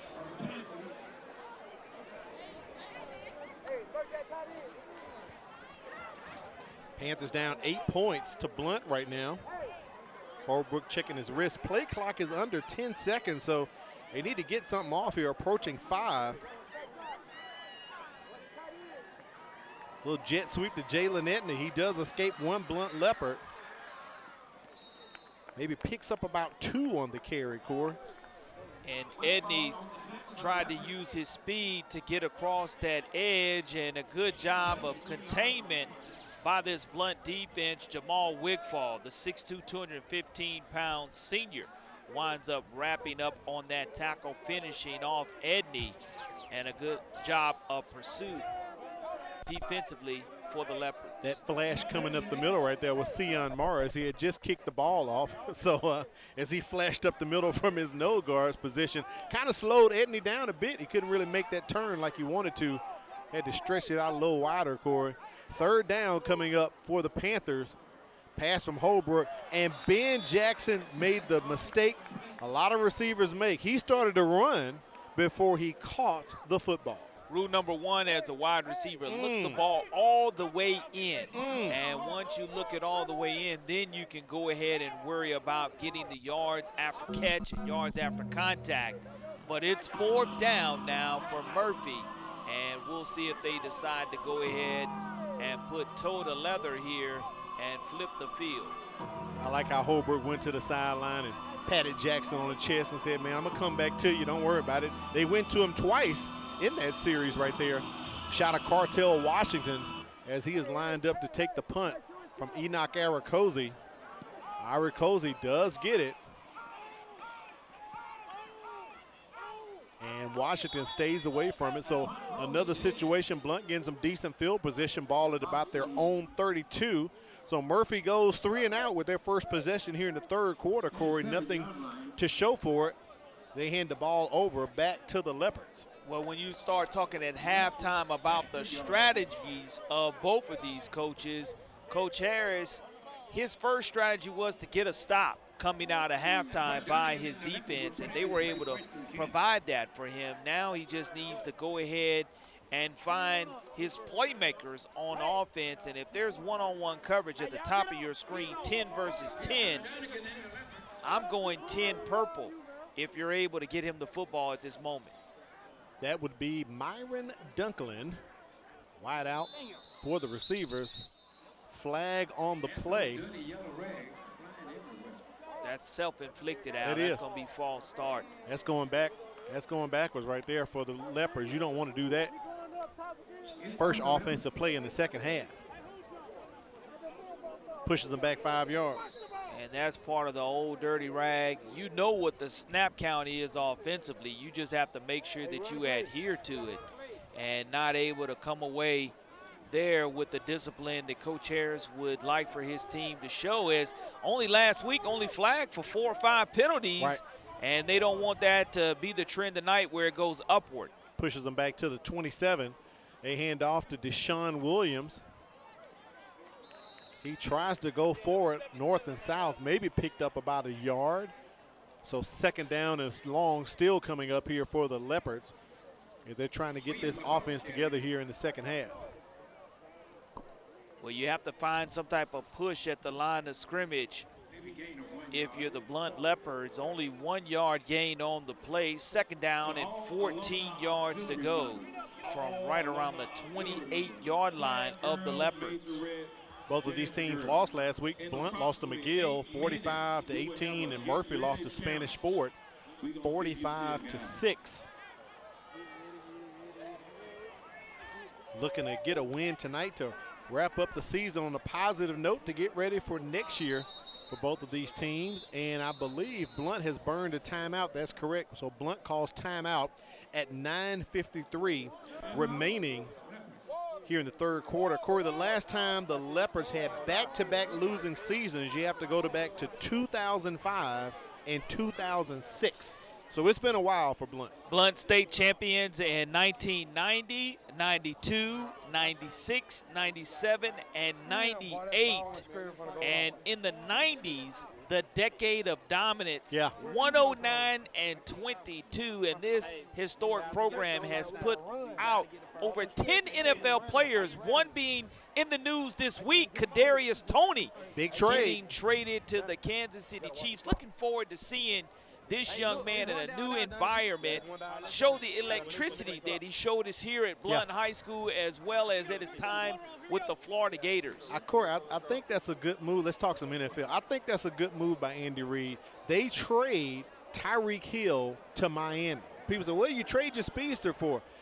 Kadarius Toney is a speedster. Kind of almost the same height, same shape, same makeup. Get him healthy and get him under Reid and Patrick Mahomes. We can see some big things from the young man. He fits the system. Sure does. And he really I think does. It's going to be a perfect situation for Kadarius to show all his athleticism. Pass completed out to Myron Dunklin. Not quite to the original line of scrimmage, so it's going to be third and about 11, maybe 12 coming up here for the Leopards. That play pretty much did not develop for Blount, unfortunately. And when you start looking at third and long, what you have to do is make sure that you don't commit another penalty and that also that you go ahead and protect your quarterback, because Deshaun Williams really hasn't had those gaping holes to run through tonight. And because he has not had large holes to run through, you just want to make sure that you value and protect the football. We'll call it third and 11 here. Dunnigan rolls out to his right, connects with his receiver to haul that in. And knocked out of bounds about the 38-yard line. And again, Dion Morris with the reception for the Leopards. Morris coming away with a nice catch, but it will be about 4 yards short of the first down. And even though there's been no extra point that has been made by the Leopards, they have still been able to have success toe to leather in trying to flip the field. They will have to punt here. Ladarius Williams out for his second punt of the night. Back to field it is Jalen Etney. Williams gets a decent kick off. And Etney takes it up to about the 35. So Murphy will get their second look here in the third quarter. That first possession, 3 and out, went very quickly. 2 incomplete passes to Ben Jackson and a run, and that was it. Murphy was punting, Corey.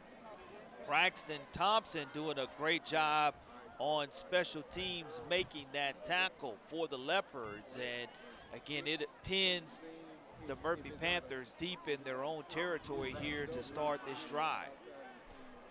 1st and 10 coming up here for Murphy. And Corey, look who we have at quarterback. Yes, that is not your eyes deceiving you. That is TK Barnett with the cast on the left hand. And he gets past the line of scrimmage. You know his speed. I'm thinking kind of Wildcat, just like that. Let him use his legs. He may not can throw it, but look at him weave. And a big hit delivered right there, Corey. Wow. Jerry Brand. You could feel that one over here in the south end zone. But what I love about it is TK Barnett took it on at full steam, took one step backwards and kept moving forward. As you see him cut back right into Brand in this hit as they go head to head, 1 yard back, and then he keeps plowing forward, showing the toughness with, again, an injured hand. But he has such sweet feet, does TK Barnett. Right. You love his explosiveness. Have a stoppage in play. A flag against Murphy. Let's take a look at the Alabama Sports Writers Association 5A poll, top 10 polls. For the 3rd time in program history, the UMS Wright Bulldogs have held the #1 ranking for the entire regular season. The only change in the poll here is Faith Academy dropping to 9 from 7 after their 1-point loss to UMS last week. Let's take it up to 6A right quick. The Theodore Bobcats have received their first ever #1 ranking in history of the program as they defeated Saraland last week. They leap Clay Chalkville to earn the top spot. The Spartans dropped to 5. Mountain Brook drops from 5 to 7. They beat Baker last night, and they're playing Baker. They beat them last night. Outside the top 10, Spanish Fort picks up 1 vote. And lastly, take it up to 7A as Hoover reclaimed the top spot after defeating Thompson last week. So, Corey, we had 1 and 2 in 7A playing last week and 1 and 3 in 6A playing last week. And it looks like the folks on the bottom came out on the top. So Hoover's the new #1. The Warriors dropped down to 3 from 2. Fairhopes lost to Baker last week, dropped them to 8. And outside the top 10, the region champ in 7A Region 1, the Foley Lions pick up 10 votes, and Baker picks up 2, along with Mary G. Montgomery. Corey, we haven't said this in a long time.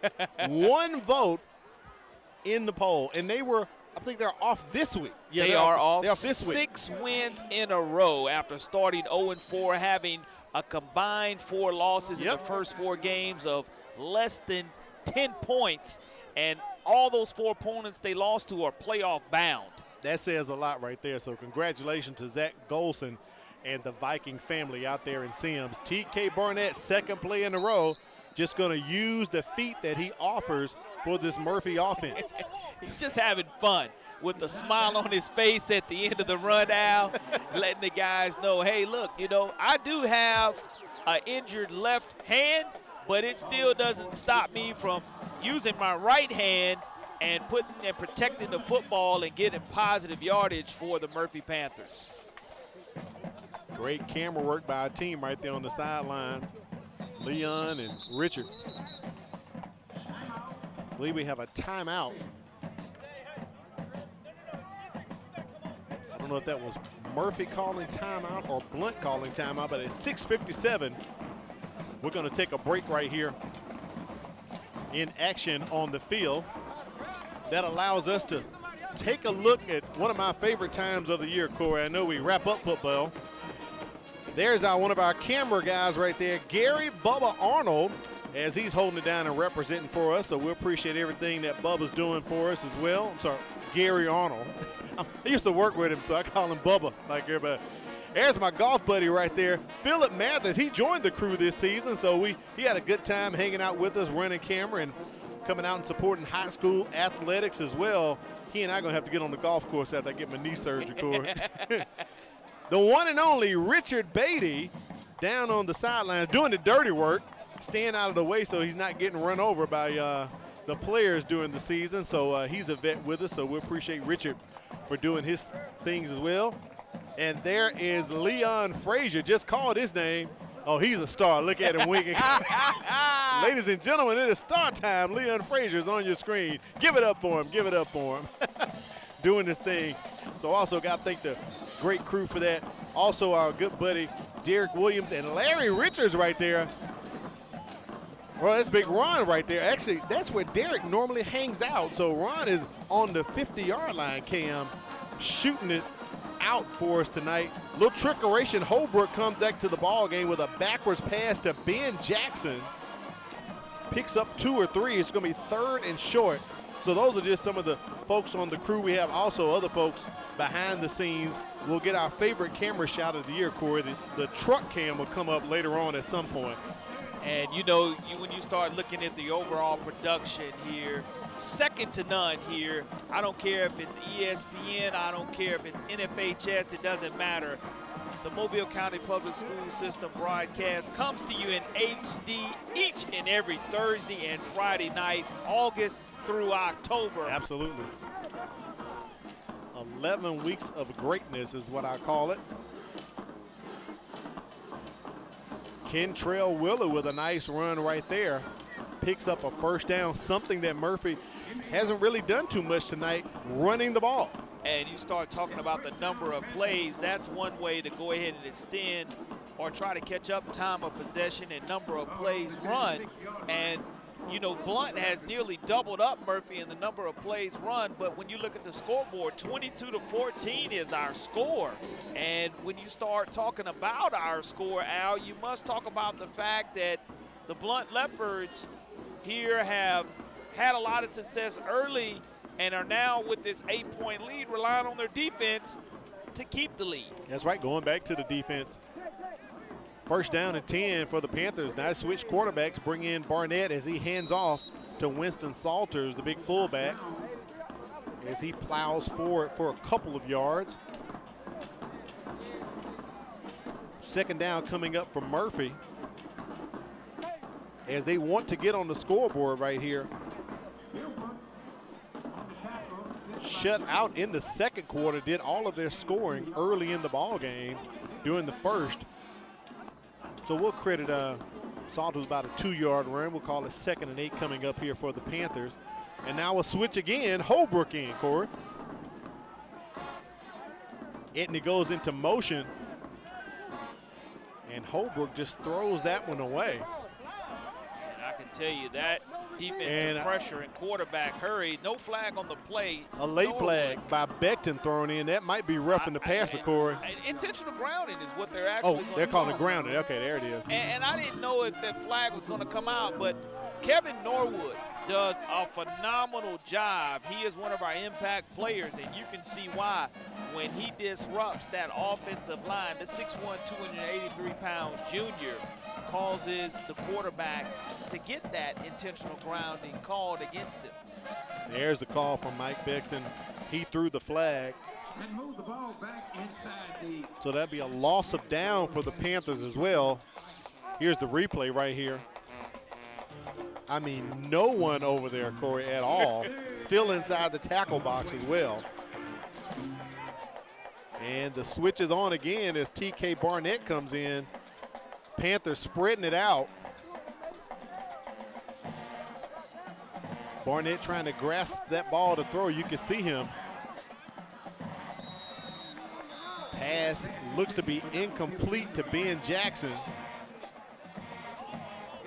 It's just amazing what you're able to do with one hand, because as a quarterback, you want to try to be able to feel that ball with your offhand, and it's hard to kind of pat that ball and get into a rhythm as you pat it when you can't really feel it with that cast on your arm. Yeah, I mean, I've never played quarterback except like in neighborhood little flag football, but people do always wonder, why do you snap the ball and you pat it with the other hand, you're holding it? You're kind of getting yourself ready, and Corey, you're right. When you have a big mitt or a cast, you can't do that naturally. It feels weird. So, I mean, I applaud the young man.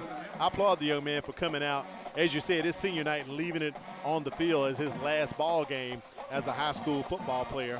Don't know if that ball went off of the Murphy receiver. And now here it is, ladies and gentlemen, the shot we've been waiting on all year. It's the truck cam going inside of the truck, showing the folks behind the scenes Quentin Howard right there, executive producer in the blue polo. There's Charles Harris waving. The crew guy, that's our director, Wade Ford. Miss Diane with the hat on, way back over there in the corner. There's Bruce Canello waving. He normally runs camera. They're pointing to him. Eric Lowe back there running audio. And the man who keeps us on the air every week, and for some reason he can make the officials talk when he wants to, Fran Conway. Look at him laughing, Corey. I haven't heard Mike Beckton say a word tonight. Fran the man in the truck, and there's going to be a sack, fumble, scoop, and possibly a score by the Panthers, Zackees James. Zackees James, who also plays center for the Panthers as well. A flag is in the end zone, possibly celebration. Yeah. But it looks as if we have a big scoop and score for the Panthers. And that's one way to try to get your team back involved in this contest. And it's a good job of the officials having patient whistles. As we'll look here, there was not a clean exchange. The quarterback, he is hit on the play, and Matthew Stallworth absolutely smothers the Once quarterback. again, Stallworth in on the action. Corbin calling his name all night. And Zackees James, 5'10", 267-pound senior, with the scoop and score for the touchdown. And now we'll have our unsportsmanlike conduct penalty for piling on one another in the end zone afterwards. And the big fellas, they deserve to celebrate and pancake one another in the end zone. But you would have liked to see them do that on the sideline. But the jubilation that they have now, only trailing 22-20. Yeah, the big fellas got to celebrate right there, Corey. So Murphy comes out, and they are going to go for two. TK Barnett lining up at quarterback. I'm looking for like a wildcat direct snap here where Barnett's going to keep it. But no, he's looking to throw. And connects with Jalen Edley. The two-point conversion is good. We are tied up at 22. Brand new ball game, folks, off of the scoop and score.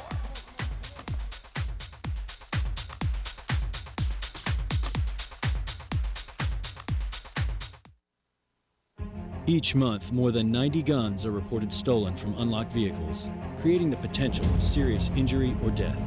Lock it up. Many violent acts and crimes are committed with stolen guns. Lock it up.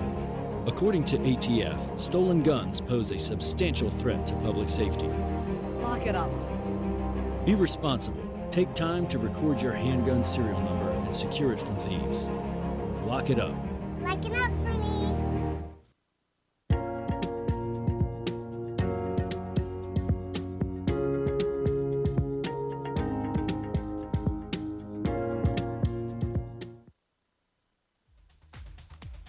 We welcome you back to the MCPSS High School Football Game of the Week.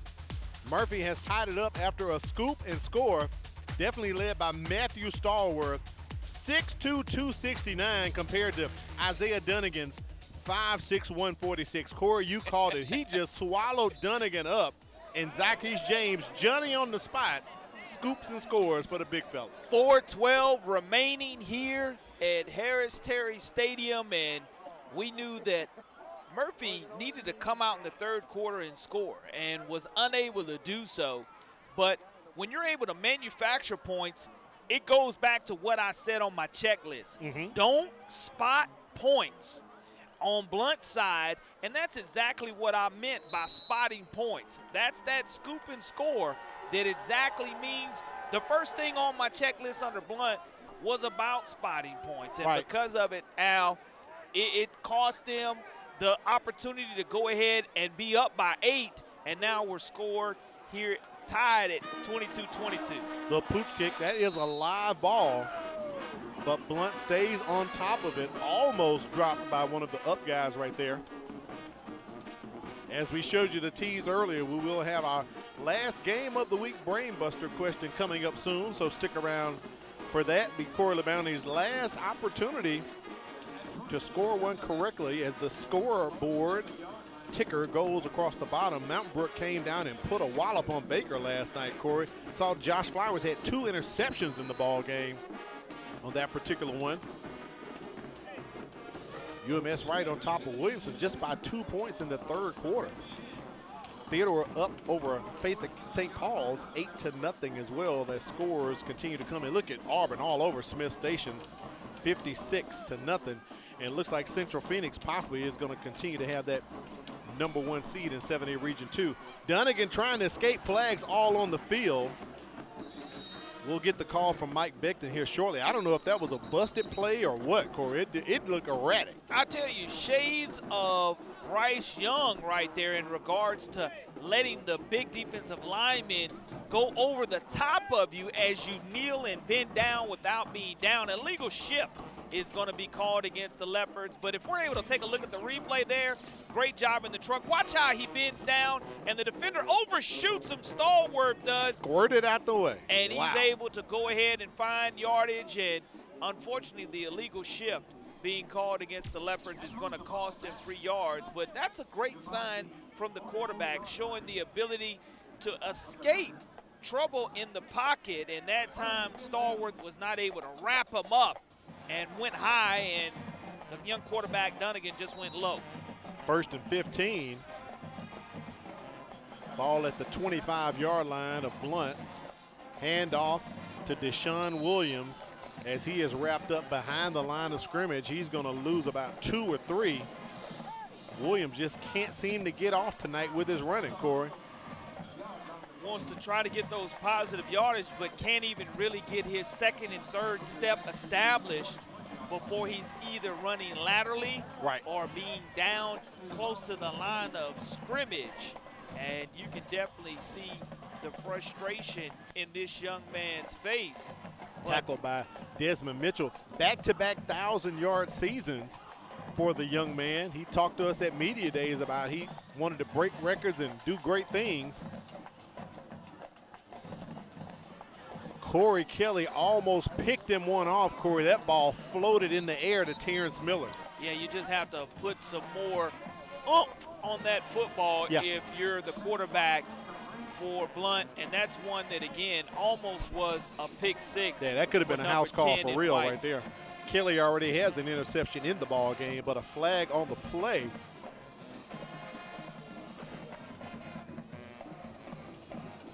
Wait for the call here from White Hat Mike Beckton.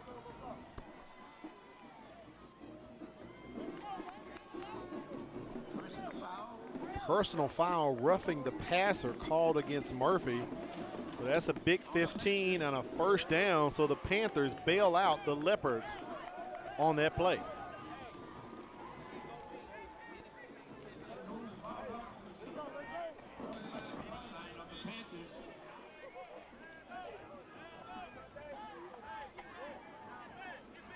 So Blount on the other side of the 50 at the 45. Inside Panthers territory as we're notched up 22 apiece.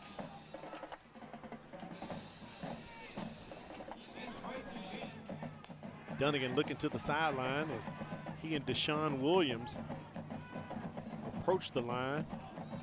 As you can see the movement right there from Terrence Miller, that's going to be a false start. And you can see, I like the leadership by Deshaun Williams, telling his teammate, you know what the snap count is. Right. Hold yourself accountable. And we kind of saw the same type of leadership there last week when Alabama and Mississippi State played at the end of the game defensively. Correct. By teammates fussing at one another, just saying, hey, look, you know what your job is. Let's go ahead and execute. Letting the shutout go, yeah. You're right about that. That pushes the Leopards back 5 yards, so it'll be 1st and 15.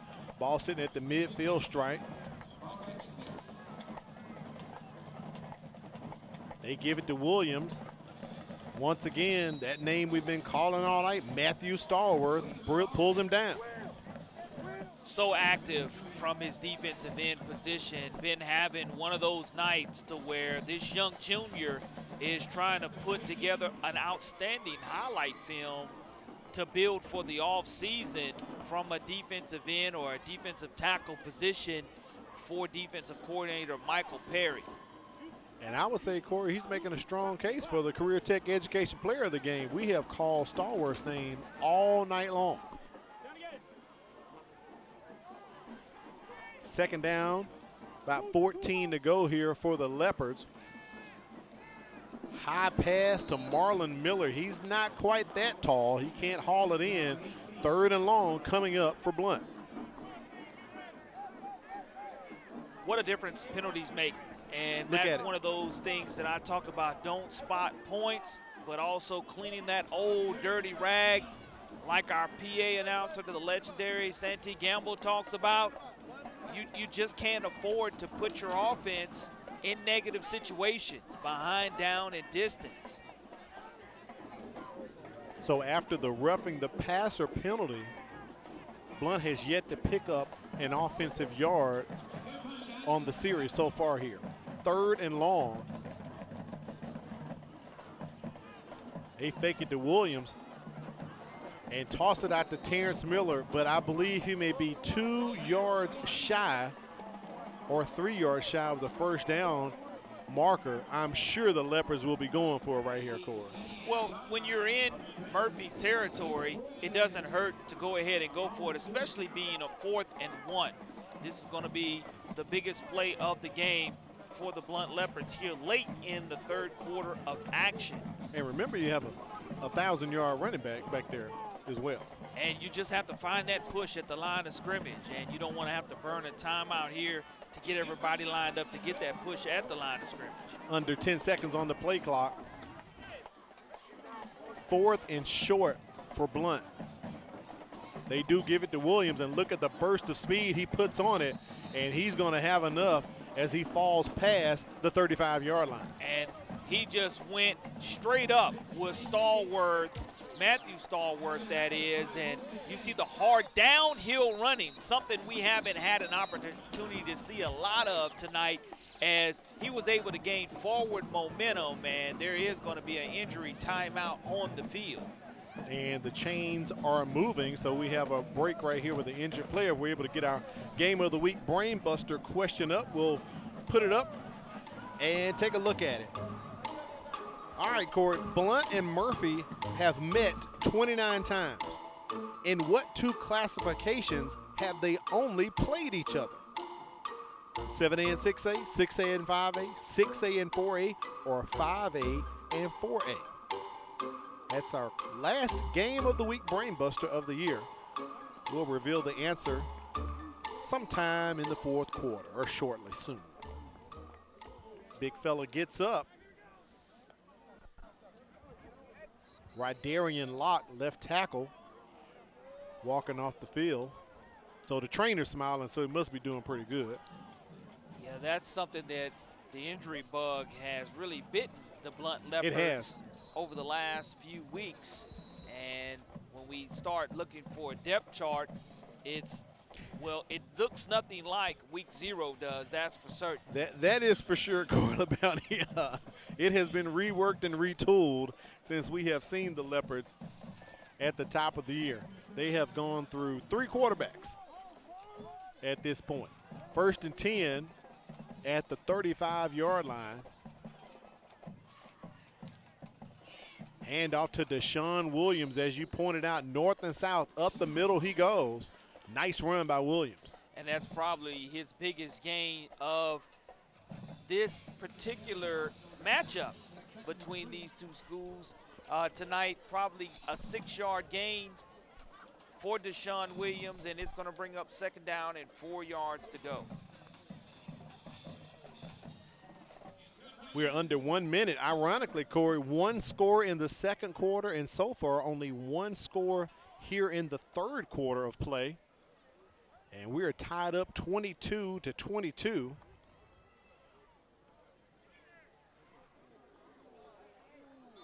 Up the middle goes Williams once again. Looks like a Blount player lost a helmet. And a Leopard is still down as well.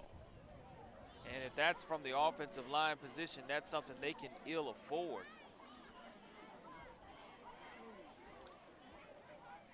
Writhing in pain right there. Don't know if that's 57 or 58. 58. But we'll take an injury break and come back. You're watching the MCPSS High School Football Game of the Week. Thank you. You're welcome. Ayla, hi. Oh, hi, Sierra. How are you? Good. How are things? Things couldn't be better. What do you mean? Well, I just started this new job as a school teacher with the Mobile County Public Schools, and it has been a life changer. Great benefits, the hours are great, and great students. Just overall, it's a great opportunity. Oh, wow, that sounds great. I'm going to look into that. You should. For more information, visit mcpss.com/job opportunities. There's a lot to like about Mobile County Public Schools. What I enjoy about Mobile County School is the extra attention my teachers give us to help us learn. Teachers are liking their access to technology, and students are liking the quality of their education. I like the technology that's been incorporated into my education. And since 1826, you have trusted us to prepare your child for their future, and we like that. Mobile County Public Schools. We are learning today, leading tomorrow.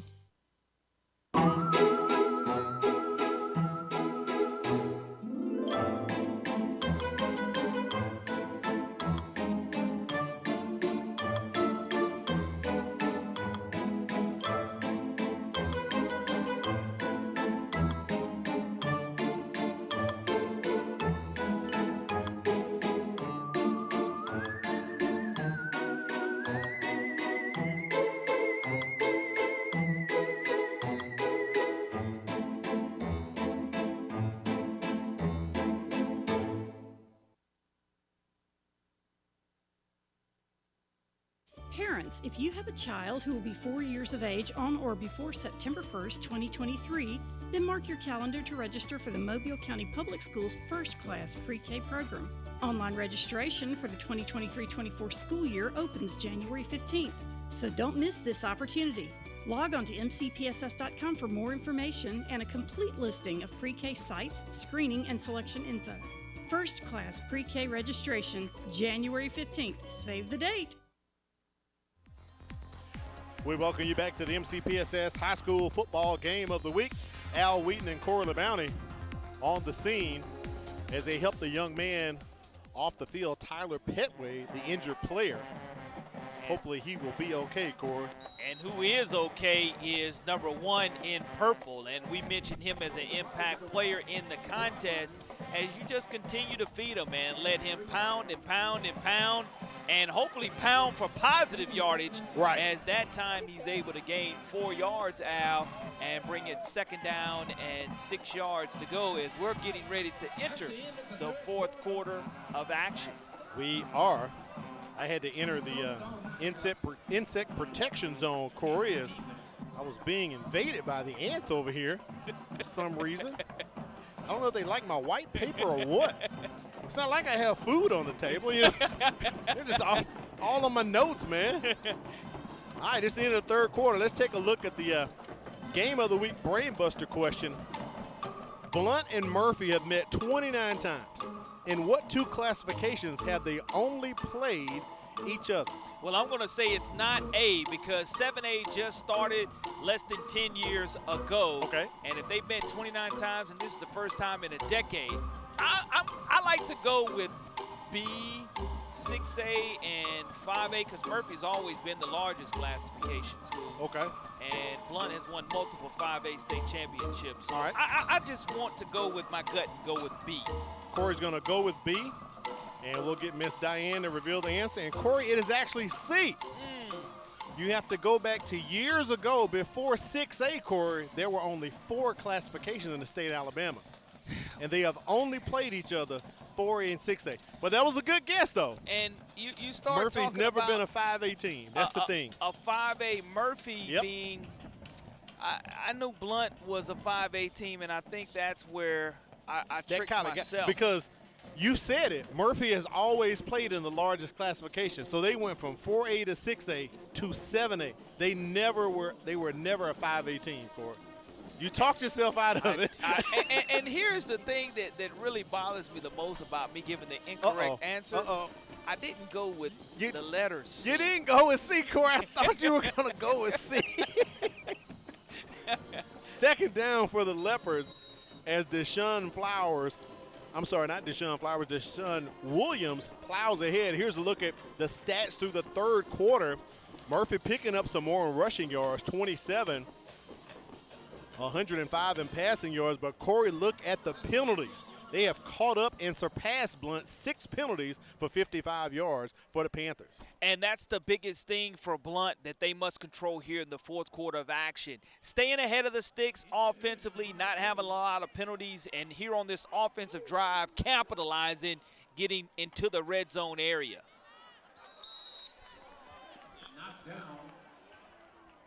Williams goes up the middle. 4th down coming up here for Blount. Inside of the red zone. As we are just underway here in the fourth quarter. As I said last quarter, 1 score in the third quarter, 1 score in the third. The rest of the offense occurred when we started in the first quarter. 4th down, Blount going for it. They fake it to Williams. Tosses it to the big receiver. That should be enough for the first down. Vale, the 6'1", 199-pound freshman tight end. That's a great job of rolling the pocket, a nice tight spiral, and you're able to go ahead and pick up a first down and goal to go from right at the 9-yard line. Yep, right at the 9. Not too far from us here in the south end zone.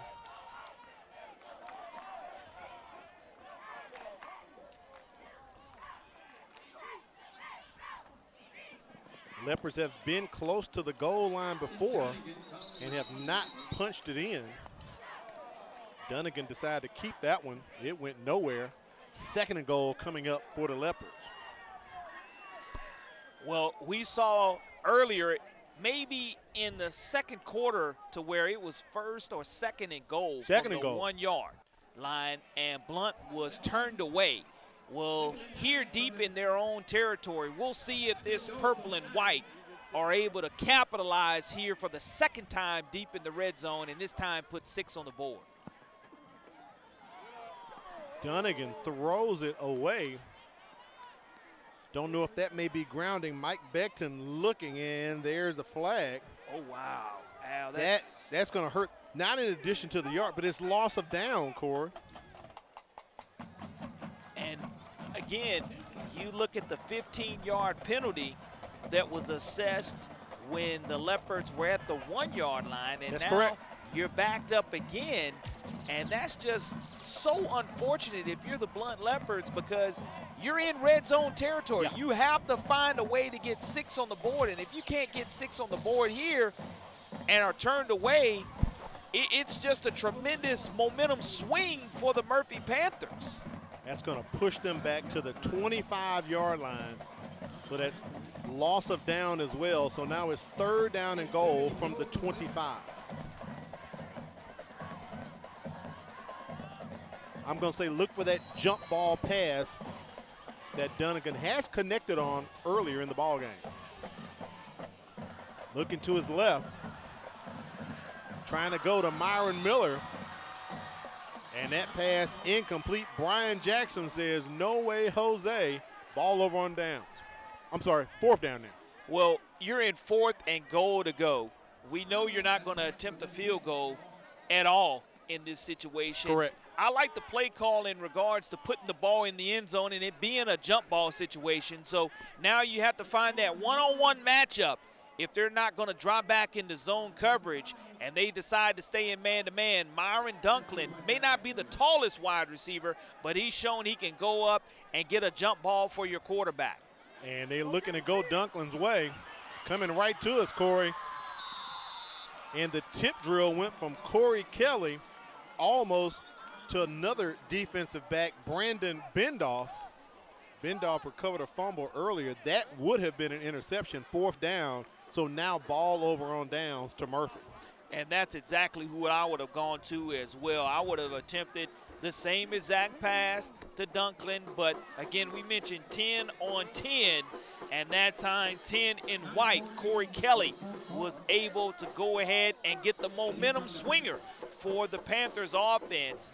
And TK Barnett, we've seen him electrify the Panther fans on a return And we'll see him return back to quarterback now as well, which normally signals if he doesn't roll out of the pocket, right, a running situation for the Panthers.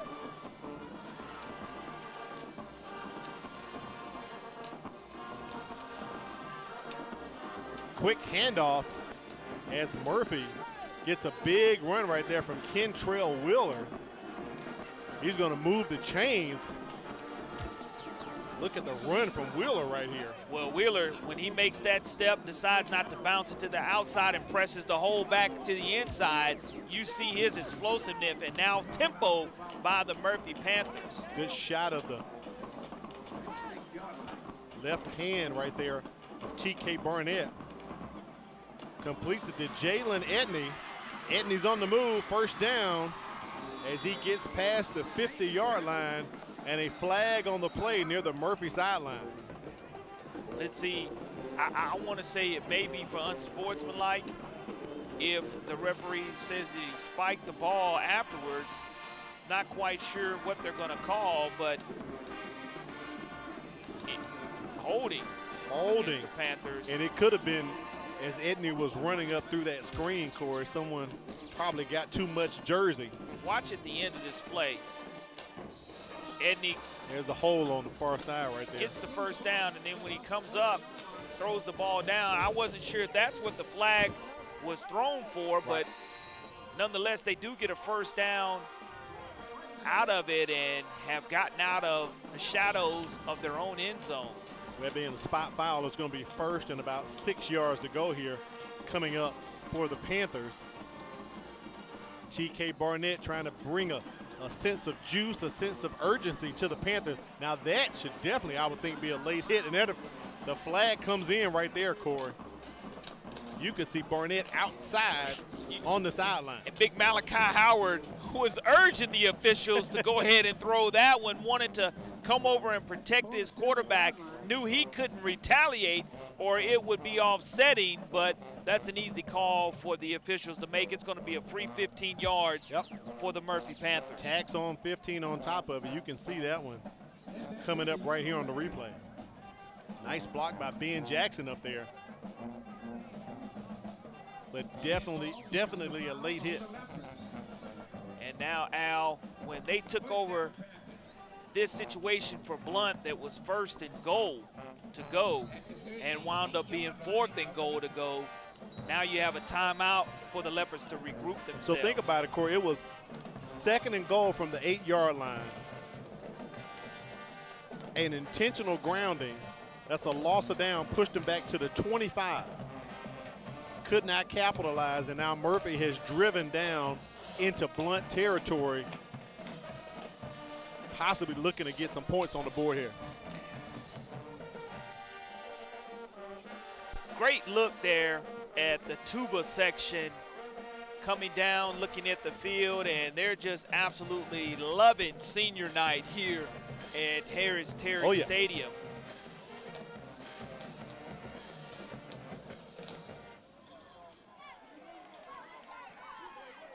But Blount's defense now has to answer the call. They have kind of been bending but have not broke. And Murphy really hasn't been able to break through with an offensive threat since really the second quarter, early in the second quarter. Definitely in the first quarter, Murphy was able to go ahead and get a lot of positive yardage for a total output. But right here, Blount defense has to come away with the stop. 1st and 10, Murphy Panthers. Ball looks like it's about the 38-yard line of Blount. Barnett still in quarterback position here for the Leopards. Trip receivers at the bottom of the screen.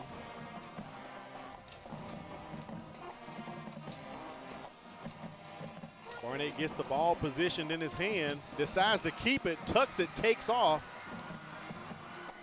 Gets just inside of the red zone. Looks like he went out of bounds about the 17 or 18, Corey. Smartly runs out of bounds to save himself. And because he has that cast on his left hand and it's an awkward snap, he almost scooped the ball up on the quarterback center exchange.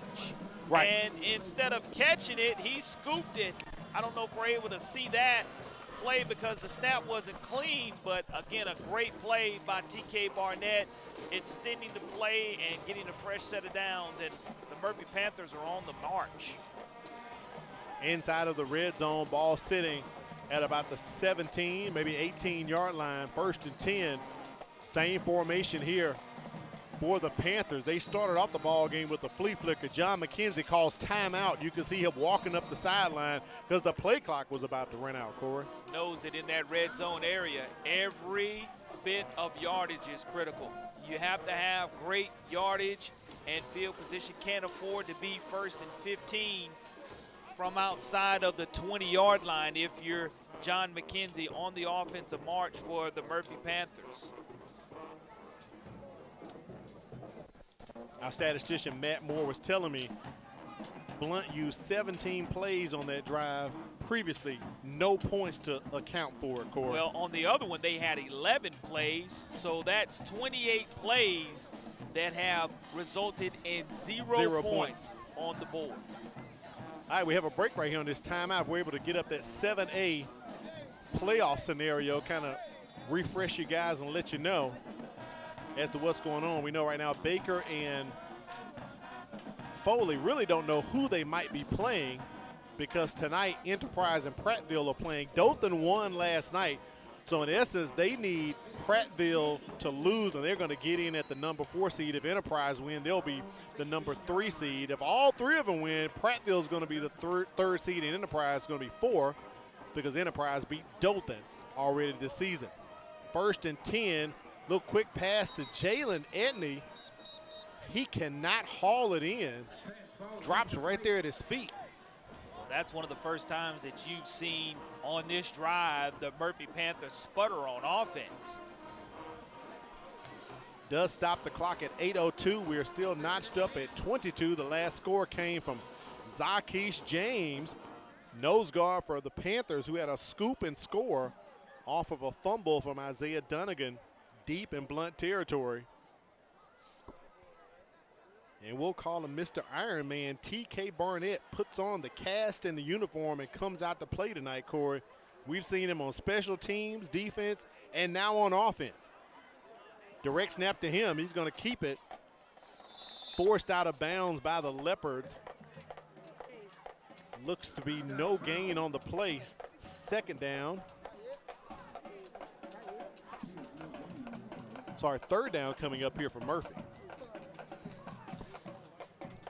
Well, Blount has to come away with the defensive stop. We're tied at 22 apiece, and Murphy on this drive has taken it from deep in their own territory to getting it into the red zone area of the Leopards.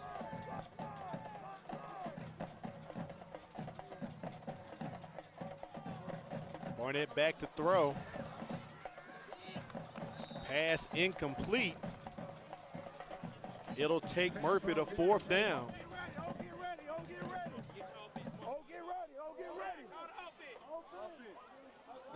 And I'm sure Murphy's going to go for it. Enoch Irakosi is 0 for 1 on field goals this season, Corey. Well, here, if you're the Panthers, where you've gone to tonight is to number 15, Benjamin Jackson, as well as Jalen Edney. And Jackson is 6'1" and has shown he can go get the football. Number 15, I do believe at the top of your screen, and TK Barnett can also run for 10, so you have to put a spy on him defensively. The line of gain is going to be the 7. Barnett throws it. Going for Edney. That pass appears to be intercepted. I think it's going to be an interception. Credit the defender for that interception. Cartel Washington came down with it. We're going to get a shot right here from our camera crew in the end zone. Coming right at you. Tried to go to Jalen Edney. Yep. And that's one of the 2 wide receivers that I felt that the Panthers would probably try to throw to, but credit this Blount defense for buckling down in the red zone and coming away with the defensive stop. That's now, huge. Let's see. You get the crowd into it, you get the band into it, you get the offensive into it, and we'll see if momentum takes over here for the Blount Leopards and see if they're able to get back into the red zone area now. Correct. It was 4th down. It would have been ball over on downs, but Washington brings it in the end zone, so they're going to bring it out to the 20 on the touchback right there. So 1st and 10 for the Leopards. Ball game tied as we approach the halfway point of the 4th quarter.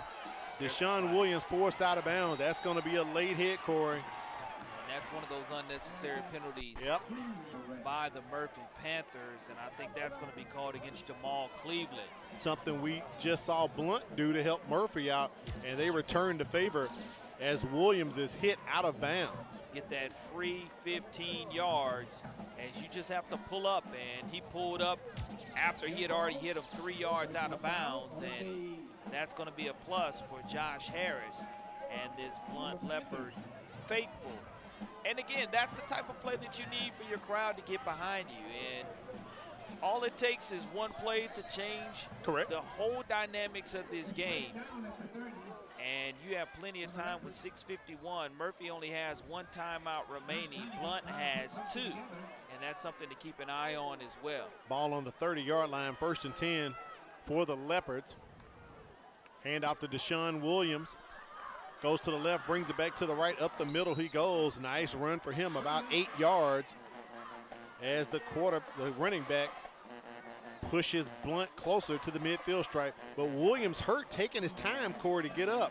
Don't know if it's a hand injury or a shoulder injury, but he definitely took a pop and quickly removed that glove that was on his hand. And he goes back down to take a knee right there.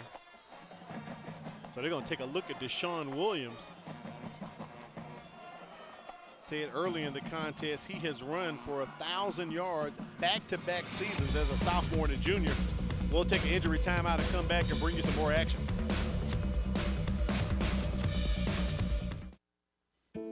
Hello, I'm Katrina Frazier. And I'm Deborah Robinson, and we would like to be your next realtors. As homeowners, we know how confusing it can be searching to find that perfect home that fits your needs and budget. For that reason, it's important to have a reliable partner to represent you and to be there for every step of your home buying process. You'll find the services offered through Berkshire Hathaway, Home Services Cooper & Company Realtors are second to none. So whether you are buying or selling your home, call us today and let our experience work for you. Thank our folks over there at Firehouse Subs. Enjoy more subs, save more lives. A portion of subs purchased at Firehouse will go to the Firehouse Subs Public Safety Foundation. So visit our friends Jim and Susie Sherman at the Greenlight Road Firehouse Subs location. Also thanks to BSN Sports, where you can get team apparel and equipment from baseball to wrestling and all sports in between. BSN Sports, the heart of the game, online at bsnsports.com. 2nd and short, as Deshaun Williams has gone out of the ball game. Hopefully he's okay. He'll be able to return. 1st down by the Leopards as they pick it up.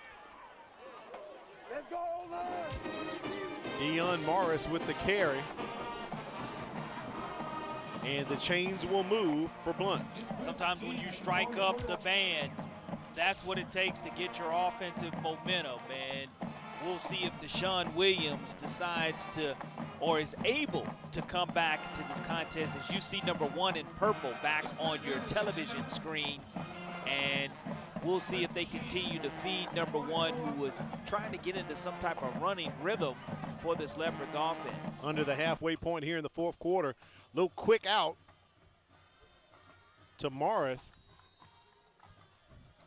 He picks up a couple. 2nd down coming up here for the Leopards.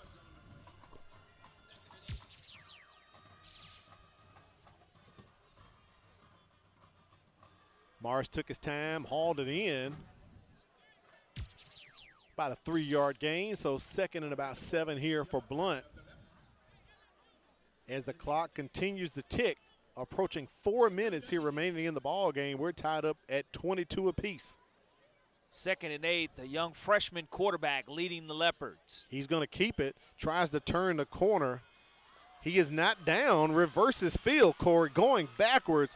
That's going to be a significant loss for the Blount Leopards. Well, he shows his strength and his ability, escape ability that is, as he rolls to his right, and it looks like he's almost down as he takes the hit and bounces off, but instead he runs backwards, which is a no-no. And again, Jabarish Chambers, along with his teammate Andre Woodard, is able to come and finish him off, creating now 2nd down, and looks like maybe 8 yards to go as the officials are looking. I don't know if there's a flag on the play, because there's definitely a stoppage in play. It looks like maybe a face mask. Possibly so, because now they're yes. Personal foul, face mask, so the Panthers bail out Blount once again. And that's why the down marker moved to what it was from the spot. 2nd down and 8 yards to go. Not an automatic first down, because where the tackle took place, you give him 15 yards off of that, and because of it now, 2nd and 8 instead of looking at close to 2nd and 20. 3rd and 8, 2nd and 8, continue. Ball about the 45-yard line. Little quick pass to Marlon Miller, as Miller is close to the first down marker.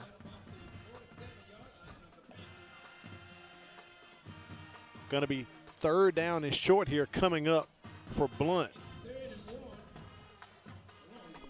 And it is pretty much 1.5 yards away from getting that first down, but Blount has to get some type of push up front from the offensive line. Low snap, fumbled by Dunnigan. Not the time to have an unclean exchange. That's going to push the Leopards back once again, kind of shooting themselves in the foot, Corey. 2nd week in a row, we've had a game come down to the wire.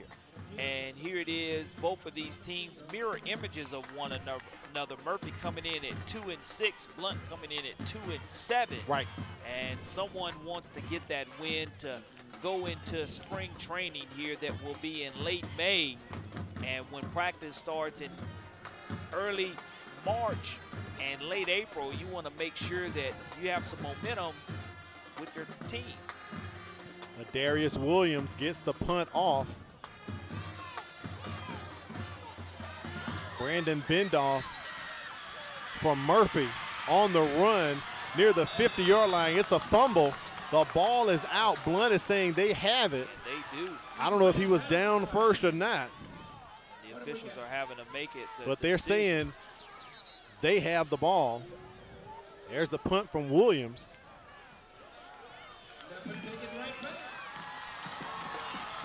And the crowd is cheering. It appears to be Blount's ball. Let's watch Bendoff.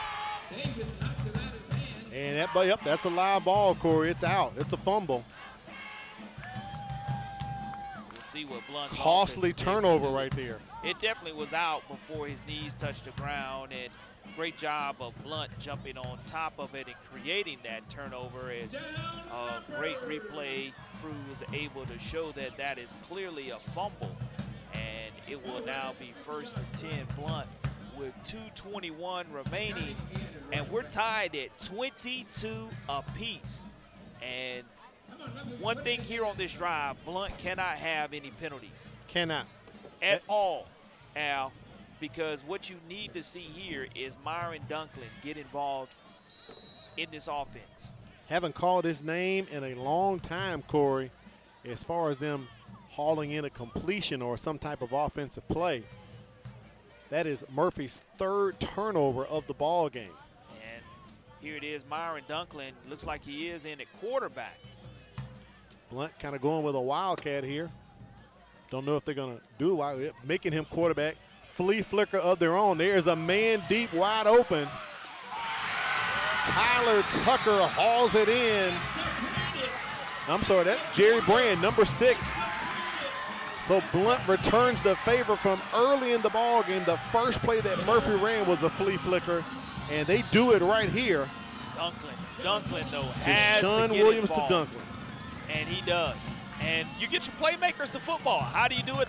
He shows that he has an arm. He showed that he can catch the football. Dunklin, just a very well-rounded athlete, getting it done.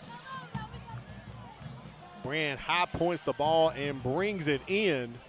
1st and 10 for the Leopards inside of the red zone, a place they have been familiar with a lot tonight, Corey. They have to capitalize here with no penalties. Some confusion on the play. One Leopard runs off, 5 seconds on the play clock. They bring Dunnigan back in. They give it to Williams. Up the middle he goes. Murphy trying to strip it. And look at Deshaun Williams, carries him into the end zone. That's a touchdown for Deshaun Williams. For the first time that you've seen Deshaun Williams go ahead and show his strength and absolutely go untouched, because we've seen him pop off a 6-yard run, but when he gets past the line of scrimmage, there's that hole that he needed, and yards after contact, right, he just drags 3 Murphy defenders into the red zone area and is able to score the touchdown that allows Blount to go ahead with 1:40 remaining now. The red zone drought ended finally for the Blount Leopards. Finally.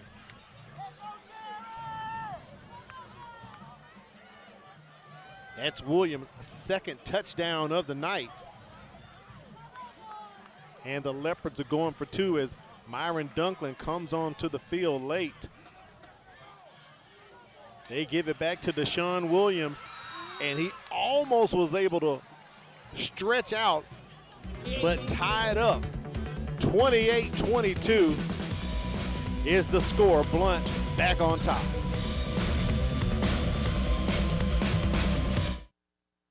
This is a program for any middle school student who's actually behind. This opportunity offers kids a chance to do 2 grades in 1 year.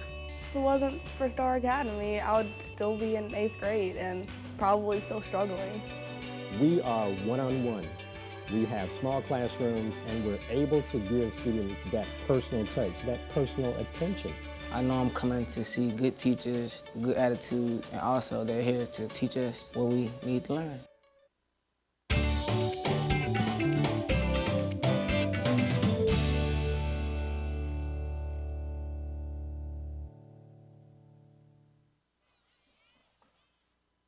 Hits pay dirt with a 13-yard run from Deshaun Williams, capped off a 50-play drive. Only took 2 plays, Corey, to flea flicker, and then Williams runs it in for 13 yards. Well, they're able to capitalize and score in the red zone. They've been to the 1-yard line twice tonight with no points, and that is huge for Josh Harris. TK Barnett now has it as he reverses field, Al, and is trying to make something out of nothing. And that's what he is good for. He can definitely do it, Corey. We've seen him do it many times. Well, that's the type of return that Murphy needed, so they didn't have to drive the length of the field, and they're going to get great field position as you kick it and kick it right to the most dangerous player in white. Barnett picks it up right around the 17-yard line, starts and stops direction, hits the circle button, cuts back, and gets to the 25, 30, 35, close to the 40-yard line. I think they're going to mark it right at the 37 for the starting position for Coach John McKenzie, as he always gives a shout out to his family members who are watching down in Miami, Florida. Absolutely. And the rest of his family that always tunes in here to MCPSS television. Made sure that I said hello to all his family. Didn't want to make sure I left anybody out, so I say all is Coach McKenzie's family. 90 seconds here for the Panthers, down 6 points, 28-22. That was a huge score that Blount just put into the end zone, but set up by that fumble on the punt return that gave Blount a second chance at life. But Barnett in the ball game, as Coach McKenzie is going to put his best players in the situation to try to bring it home for him. Little quick out as Murphy gets it to the receiver. Tyler Hodge, clock still running. He did not get out of bounds. 2-minute offense. Again, every team works on its 2nd down and 7 yards to go. As the Panthers are lining up, look for Edney here or Barnett on the run if the pocket collapses. And they sack TK Barnett. There's your timeout that's going to have to be called by the Murphy Panthers. Yeah, you have to at that point. Kevin Norwood with the pressure. A nice swim move and rips through the offensive lineman, gets the pressure, and just like that, one of your impact players in the game, Al. makes a huge, impactful play. Correct. Showing why he was spotlighted at the beginning of the contest. 55.6 seconds remaining here in the contest. Also got us a special shout out to our stats folks, Corey, China Powell, and Matthew Moore for doing an outstanding job for us all season long, giving those little nuggets to us, feeding them to us all the time, even on the cell phone. They have to text them to us when we're not side by side. And also thanks to Miss Sally Erickson for handling our score ticker all season. She's new to the crew as well. So I appreciate her stepping in as well as we're getting ready to wrap things up. And lastly, Corey, our third buddy's not here. Kimberly Dunn on the sideline. She's not with us tonight. And Mike Herndon, we didn't get a check-in with him this week, but he's been holding it down for the MCPSS athletic studio all season. Love working with Kim and Mike both, as Kim's done a phenomenal job catching these coaches and players going into the locker room and after the game as well. And we miss Kim tonight, but just a very special addition to the MCPSS TV. Second and long here for the Panthers. Low snap to Barnett as he whips it across the field to Ben Jackson. Back to the original line of scrimmage. The clock is running. Third down. No, I'm sorry. You're right, Corey. Fourth down. So this is the ball game here for the Panthers. It really is. You have to have a first down here and no timeouts remaining for Murphy. And we'll see what is called. Murphy does use their last timeout here.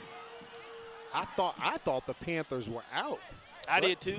But apparently not. So last timeout called by Murphy. And you have to call it here because, again, it's fourth down and 10 yards to go. You have to. And if you're Blount, you have this senior night crowd that was filled to capacity on the home side here of Harris Terry Stadium. You want them to go home happy. And you want Josh Harris to come away with his third win of the year if you're a Blount Leopard fan. Both coaches seeking a third win as they both come in with 2 wins tonight. Ironically, they beat the same teams, Robertsdale and Baldwin County, Corey. And one of those teams will not be winless. They play each other tonight. Because they play each other tonight. They sure do. They sure do. How ironic is that? They both defeated Robertsdale and Baldwin County, and those two teams are playing tonight. So it is fourth down for the Leopards coming up here. And this is literally the biggest play of the game, Al. Barnett still in the ball game with the cast on. Low snap once again, and he's just going to throw it downfield and try to connect with the receiver. Does not. Ball over on downs, and all Blount has to do is pretty much take the victory formation right here. The Leopards found a way to get it done, especially after getting hit in the mouth early off of the first offensive possession with the flea flicker and really finding a way to score in the red zone, which is huge. That's correct. For the Panthers in regards to them not being able to stop the Leopards from scoring when it mattered the most. As you always talk about, Corey, finding a way to get it done. And our Career Tech Education Player of the Game, Deshaun Watson, definitely gets it done with that 13-yard touchdown. I'm sorry, Deshaun Williams with that 13-yard touchdown in the fourth quarter. And he had Blount's first score with a 21-yard touchdown in the first quarter.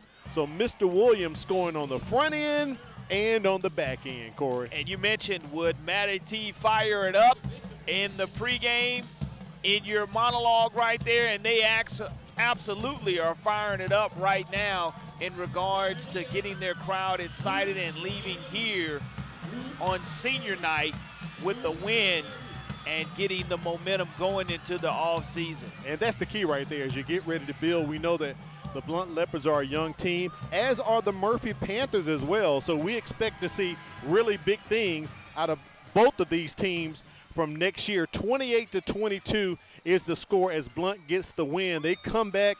We thought Murphy was going to do it as Zackees James got the scoop and score for the big fellow, but Blount found a way to make it happen. And here's the thing. They kicked no extra points tonight and still found a way. They went ahead and were bogged down twice in the red zone and still found a way to win. They won with a freshman quarterback, despite all the injuries that were sustained, despite all the penalties. Josh Harris, he doesn't quit, and his team is a reflection of his leadership and his ability to go ahead and right that ship and get this team going in the right direction in the offseason. Let's take a look at the final statistics for the ball game as it tells the story. 3 turnovers for Murphy and 2 for Blount. That last turnover was the costliest one, Corey. Without question. You know the scoop and score that was had by the Panthers, but again, that last turnover, again, being the difference maker. 9 penalties for 81 yards really hurt them, and we have a situation where 28-22 is the final score. 28-22 is the final score of the game. That is going to wrap it up for us here at Harris Terry Stadium. For our statisticians, Matt Moore, China Powell, inside the truck, engineer Fran Conaway, executive producer Quentin Howard, and director Wade Ford. I'm Al Whedon, thanking you for joining us for another broadcast of the MCPSS High School Football Game of the Week. We're going to let the names fly through the air and roll the credits for another great year.